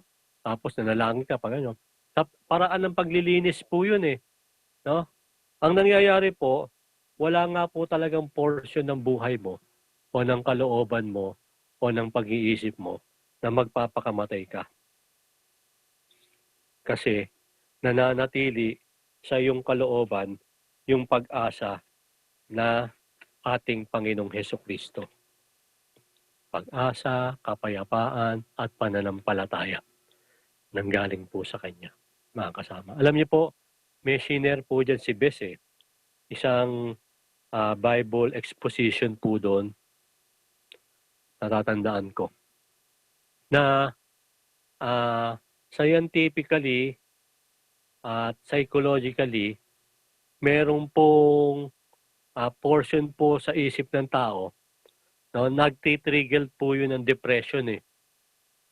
Pag nakakain ka ng something,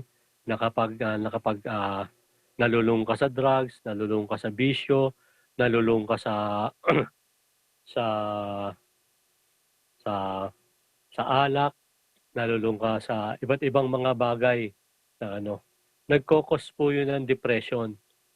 O, yung pagkokos ng depression na yon dahil nga sa walang pananampalataya po ng tao, ang nangyayari, ang tendency, magpakamatay. O, meron po yan na binanggit po siya. Hindi ko lang na-screenshot nung pinalabas. Yung MAO po, MAO, M-A-O. Pwede ba ako mag-share ng ng screen? Napapakita lang po ako.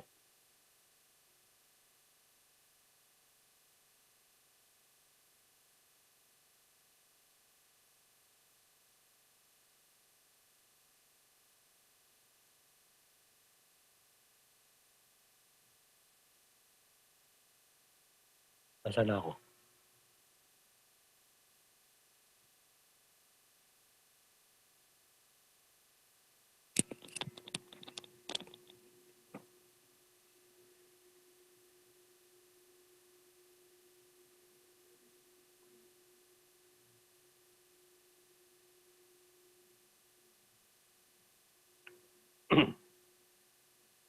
Pwede ko mag-share screen?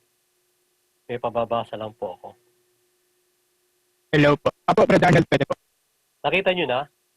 Paano ba mag-share? Hindi po. Cannot start. Sige po, wait po namin.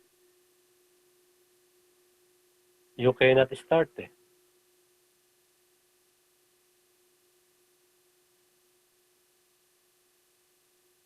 Yan.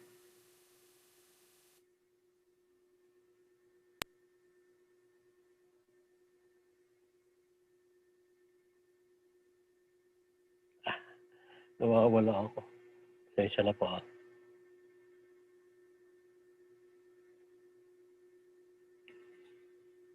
Ito po.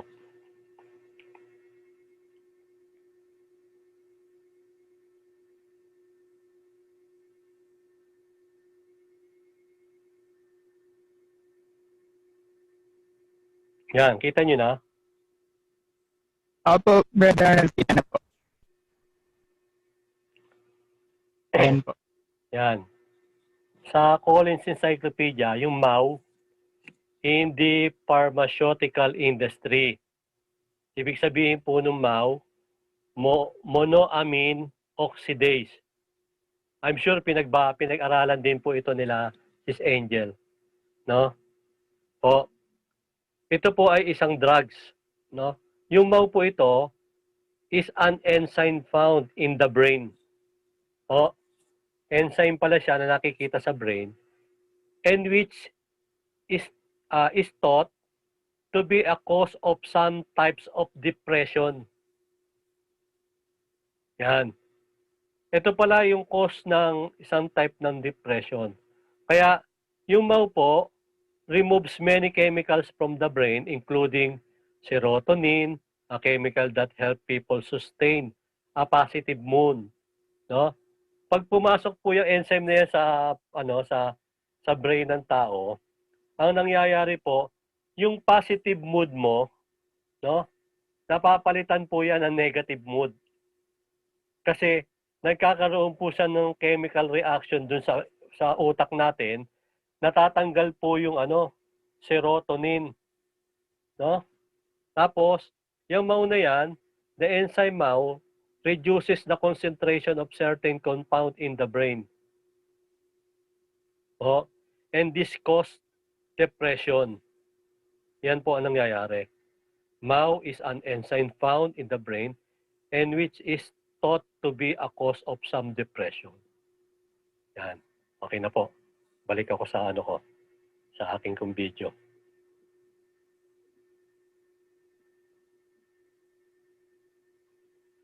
Hindi ko maibalik.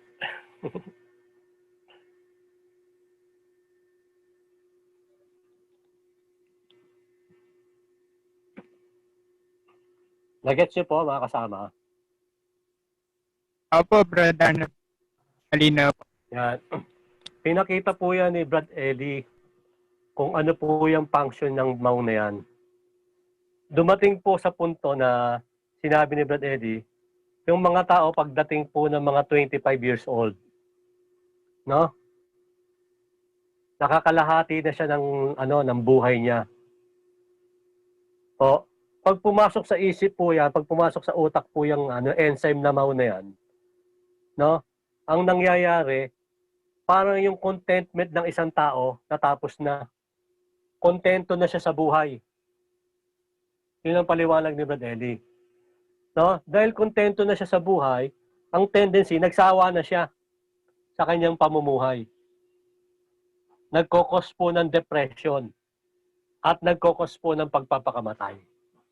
Kasi parang na-meet ko na, na-target ko na, yung goal ko, nakuha ko na, sawa na siya. No? Nagsawa na siya sa buhay. Kaya pagdating nung year niyang yon, ang ginagawa ng tao dahil walang pananampalataya, walang pag-asa, walang kapayapaan sa puso mula sa Diyos, ang nangyayari, nagpapakamatay. Kinasawaan na niya yung buhay na ito. Ganun po yon, yung binabanggit doon. Pero ang mga Kristiyano o mga lingkod ng Diyos, yon, dahil may pananampalataya ka sa Diyos, no? May pag-asa ka sa Diyos, ng ating Panginoong Kristo, at meron kang kapayapaan na ibinigay ng ating Panginoong Kristo. Walang portion sa puso mo, walang portion sa pag-iisip mo, yung pagpapakamatay maging ang depression. Yun po ang kahalagahan po nun, mga kasama. At yan po yung parte na naibahagi ko regarding po dyan sa ating pong topic na virtual yakap, no? Tungkol po sa mga depression at sa mga suicidal tendencies o suicide, mga kasama. Muli, sa ngalan po ng mga kasama dito sa mga taga-kabred, salamat po ng marami sa Diyos, mga kapatid, sa inyo pong pagbibigay ng pagkakataon, makapagsalita po sa inyo pong kita-kits sa Zoom. Salamat po ng marami sa Diyos. Baka meron mga question po dyan, pero may sharing na po tayo. Si Brad Davey. Hanapin ka ko sa kabilang Zoom. Si Kelly. Ayun po, maraming salamat po, Brad Arnold. A million thanks to God. Opo, si Shane. Indeed, an enlightening discussion po. So, ayun nga po. Gusto ko lang i-share kasi kanina parang na-relate ko yung sinabi ni Brad Arnold sa discussion ni Miss Angel kanina. Kasi 'di ba ang sabi kanina ni Miss Angel dun sa isang tanong, kailangan natin ng redirection, kailangan magkaroon tayo ng redirection para hindi ma-focus yung thoughts natin sa negative thoughts. So, ang naisip ko lang, perfect na redirection natin ay yung mag-serve tayo kay God. Dahil doon natin makukuha ang kapayapaan ng ating puso, di ba? Correct po, correct. Ayun. Yan po yung the best way po. Kaya sinasamantala nga po ni The Best na lahat ng panahon, araw, sandali, oras na maibahagi po sa ating pong mga kapwa yung salita ng Diyos. Hindi man sumama sa ating pong pagsasama-sama ang ating pong mga kapwa. At least, sa kanilang puso, may maitanim po na katwiran po ng Diyos na hindi humantong po sa depression at sa pagpapakamatay. Yun po yun. Kaya lahat ng time, hanggat may buhay at lakas, ang ating po mga taga-akay, ginugugol na po nila para maibahagi po sa ating mga kapwa ang salita ng Diyos, which is yun nga po yung kapayapaan ng Diyos, pananampalataya at pag-asa. Yun po. Ayun. Salamat po.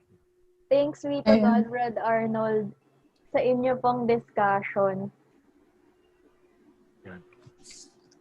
Ayun, thanks be to God po. Sobrang dami po naming nakuhang insights. Pinaka-striking nga po yung sinabi mo, Kelly, na through paggawa po, pagsunod sa utos ng Diyos, makukuha po natin yung kapayapaan. Since yun po talaga yung pinakakailangan natin in this time para po ma-prevent po natin ang mga depression, anxiety, stress, and syempre yung suicide ideation nga po. Ayun, thanks be to God for giving us this opportunity na makapakinig at matuto sa perspective ng psychology, pati na rin sa Bible. At syempre, we are thankful sa ating mga speakers for sharing their inspiring thoughts and points with us. To officially thank them, we would like to give a certificate of appreciation to our speakers for sharing their knowledge. Allow us to read the certificate.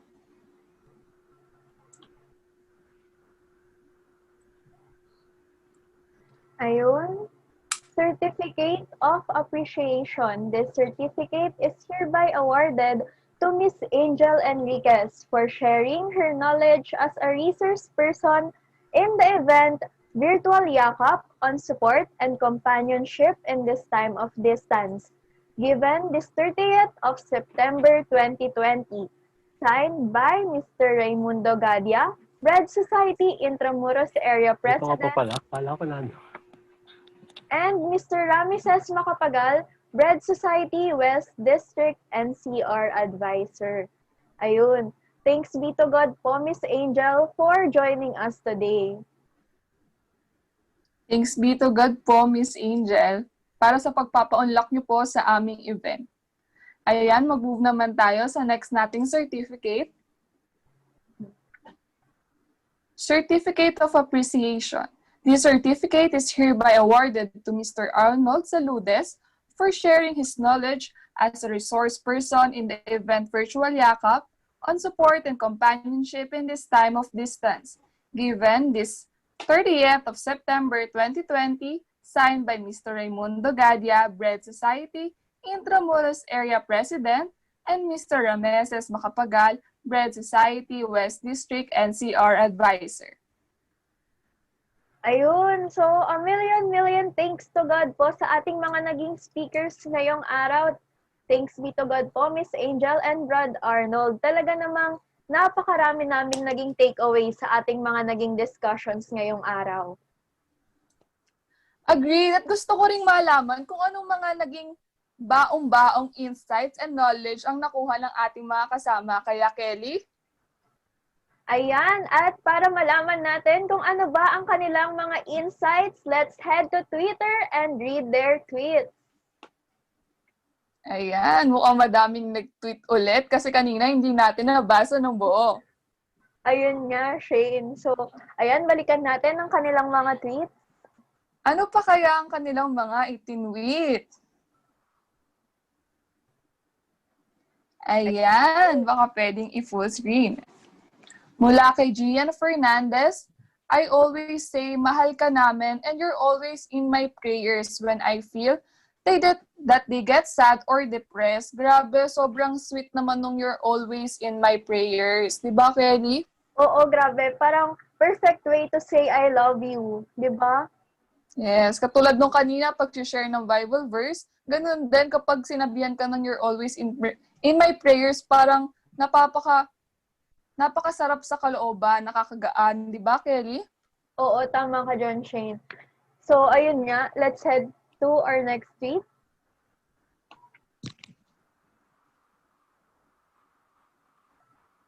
Sabi naman ni Charlito Vera, pay close attention when someone speaks with you about their feelings.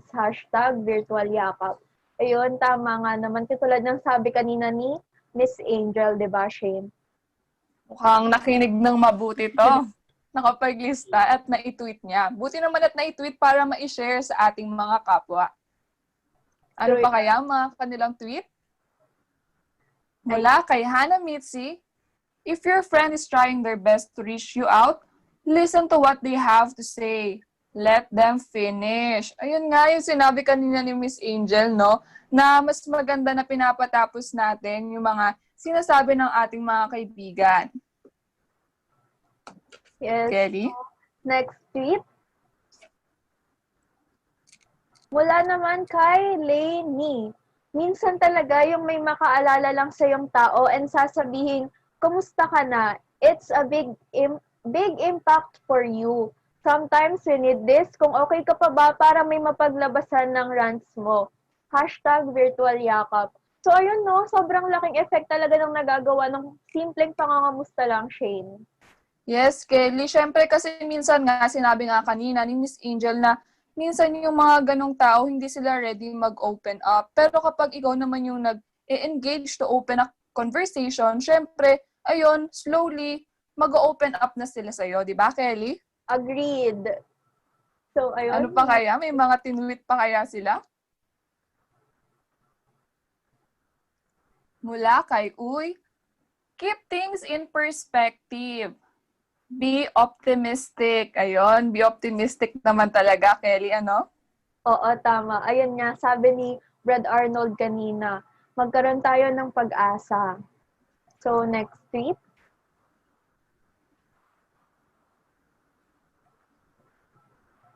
Mula pa rin kay Uy, kaya tayo nagkakalakas ng loob dahil nagbigay si Kristo ng kapayapaan na di magugulumihanan ng ating puso at walang takot. #virtual yakap. Ayan, tamang-tama yung sinabi niya. Galing talaga kay Kristo ang kapayapaan natin.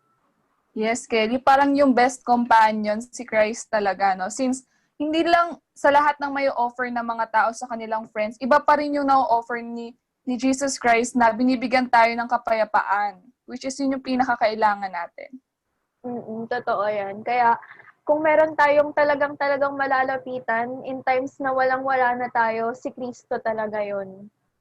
Yes. Ano pa kaya ang kanilang mga tweet? From Mikael, this virtual yakap made me realize that no man is an island, especially in this time of detachment, which means friends and family will be your greatest allies of love, hope, and faith. Ayun, kinilabutan naman ako dun sa tinweet niya. Grabe. Ikaw ba, Kelly? Totoo, kasi English Shane. Doon pala kinilabutan sa pagka-English. Pero totoo naman, no? Point taken. Talagang hindi kakayaning mag-isa. So, next. Mula kay Trisha Hakome, let's survive this year together. I love you, my friend. God is with us always. Don't give up yet. Sending my tightest #virtual yakap to you. Ayan. Maraming salamat, Trisha, for that heartfelt tweet. Grabe talaga yung mga tweet nila. Habang parami ang tweet na binabasa natin, mas lalo kong kinikilabutan, Kelly. Syempre, kahit yung mga gantong words pala, pag nababasa mo, sobrang heartwarming talaga niya, Kelly, no? Oo, tama ka dyan, Shane. Parang, kahit tweet yon, kahit general, parang sa'yo nila sinasabi, sa'yo nila sinishare, di ba? True. So, kaya sana magamit ng ating mga viewers ang mga natutunan natin ngayon. Since sa simple tweet, simple chat, simple share ng mga verses, ayun, makakapagpagaan tayo ng loob ng ating mga kasama. Yes, very true, Shane. So, meron pa ba? Or mukhang doon na ata nagtatapos ang tweets.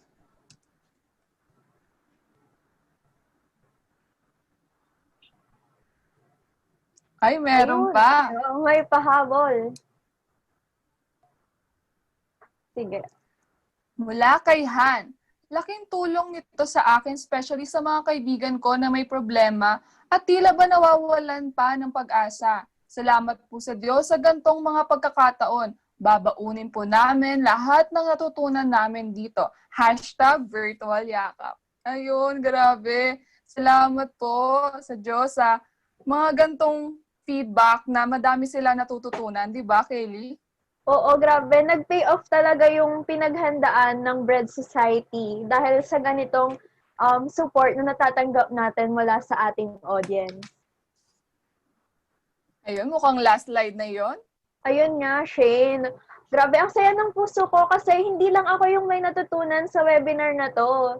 So, ayun nga, katulad ng sabi ng last tweet natin, sana nga madala natin yung mga lessons na ito sa sa ating pang-araw-araw na buhay para talagang makatulong tayo and be better companions talaga and support system for our loved ones. Yes, Kelly. Di ba naalala mo kanina may nagpahabol ng tanong? Ihahabol din natin ngayon yung tinanong niya kung ano daw yung mga pwedeng hotline sa tawagan ngayong gusto nila ng kausap or counseling. Ayan, baka pwede po nating i-flash sa ating screen. Ayun. Ayan, you may read, Kelly. Ayan. Mga links pala to. To Directory for Mental Health Hotlines in the Philippines. So, ayan yung sinend kanina ni Miss Angel sa ating Zoom chat box. Ayun na lang mga kasama. If you're gonna answer our feedback form, ay isasama namin ito sa inyong matatanggap. Isasama namin tong mga hotlines na to sa inyong matatanggap kasama ng certificates. Di ba, Shane? Yes. So, sana sagutan po natin ang ating mga feedback form. Before we end our program, of course, we'd like a remembrance to look back to. So, may we request everyone to open up their cameras. Ito na yung pinaka-paboritong part, Kelly. Ayan. So, sana maraming makapag-open cam, no? Dahil talagang iti-treasure ko tong webinar na to dahil sobrang dami kong natutunan dito. Very, very true. Sobrang umaapaw at overwhelming. Ayan, kaway-kaway po sa ating mga kasama dyan. Ayan, parang nahihiya yung mga audience natin na mag-open cam, ha? Sige na po at gusto namin kayong makita. Oo nga, open cam na po tayo. Ito na yung picture taking. At ayun nga, Shane, kasi grabe, ang lawak pala ng coverage ng ating webinar ngayon. Piruin mo, meron tayong kasama from Panay Island. Grabe. Sobrang lawak pala yung... Buti na lang, ito yung kagandahan din ng paggamit ng online platforms eh. Kahit magkakalayo tayo, pwede tayong magkasama-sama at makapakinig ng webinar, di ba, Kelly? Oo, grabe. Buti na lang talaga at may mga ganito pa rin tayong pagkakataon na magkita-kita at magkasama-sama, di ba? Ayan, para tunay na magkakita-kita na tayo, ay magbukas na po tayo ng mga camera for picture taking na po tayo. Ayan, waiting lang po kami sa inyo, mga kasama, para makapag-picture na tayo. Open na tayo ng ating cams. Mukhang na-freeze po ang naka-flash sa ating screen. Nagbukas na ata ng camera yung iba eh. Ayan, hintayin natin mag-unfreeze. Paano tayo makakapag-picture nito, Kelly? Ready pa naman na yung posing ko. Ay, ready na? Ready na. Naka-post na ako kanina. Joke. Ready na kayang mag-i-screenshot? Sino po kayang pwede? Ayan, paki-inform lang po kami kung ready na po ang ating technicals. At ready na mag-countdown si Shane para sa picture. Mukhang dami na pong naka-open cam. Paano po kaya ito? Sino pong volunteer na mag-picture?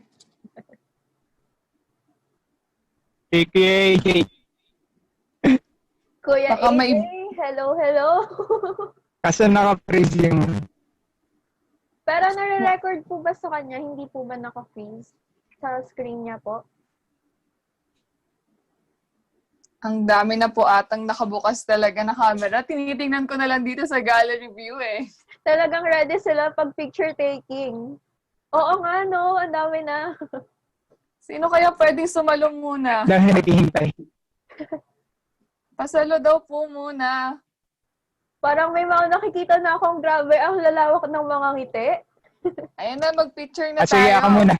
Ayun. Ako muna, sige. One. Ready po kayo?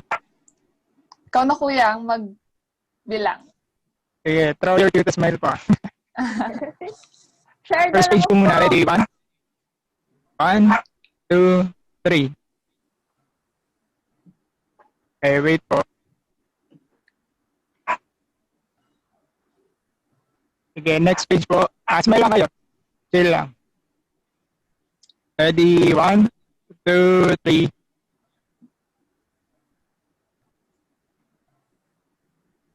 Okay po.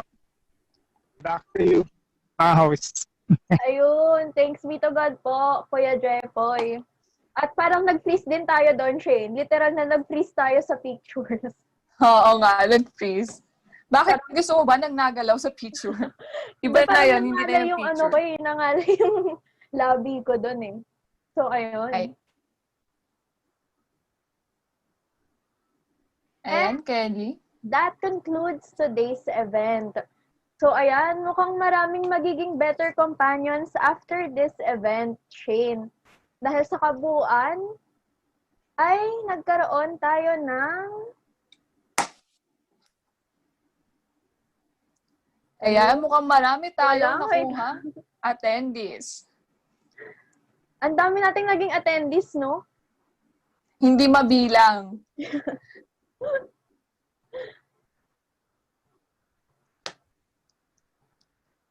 Hindi ko in-expect na ganito karami yung sasama sa atin today kasi ayun nga, 'di ba, parang ayun, so sa kabuuan ay nagkaroon tayo ng 73 attendees sa YouTube ay sa Zoom at 58 viewers naman sa YouTube. So ayun, ang dami pala talaga natin.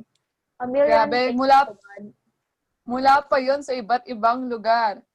Kaya maraming salamat po sa Diyos sa nag-uumapaw na suporta ng ating mga viewers. Kung kaya't masasabi ko talagang, this discussion was indeed heartwarming. We hope you received the hugs you sent virtually. Muli ako po, si Shane Magas. At ako po, si Kelly Jonas, once again sending you virtual Yakap on support and companionship in this time of distance. Thanks be to God, and to God be the glory. Yan, salamat po Ayun, mga salamat po sa Diyos. Salamat po sa pag-participate. Until next time. Ayan, baka pwedeng magkaway-kaway ulit ng mga viewers.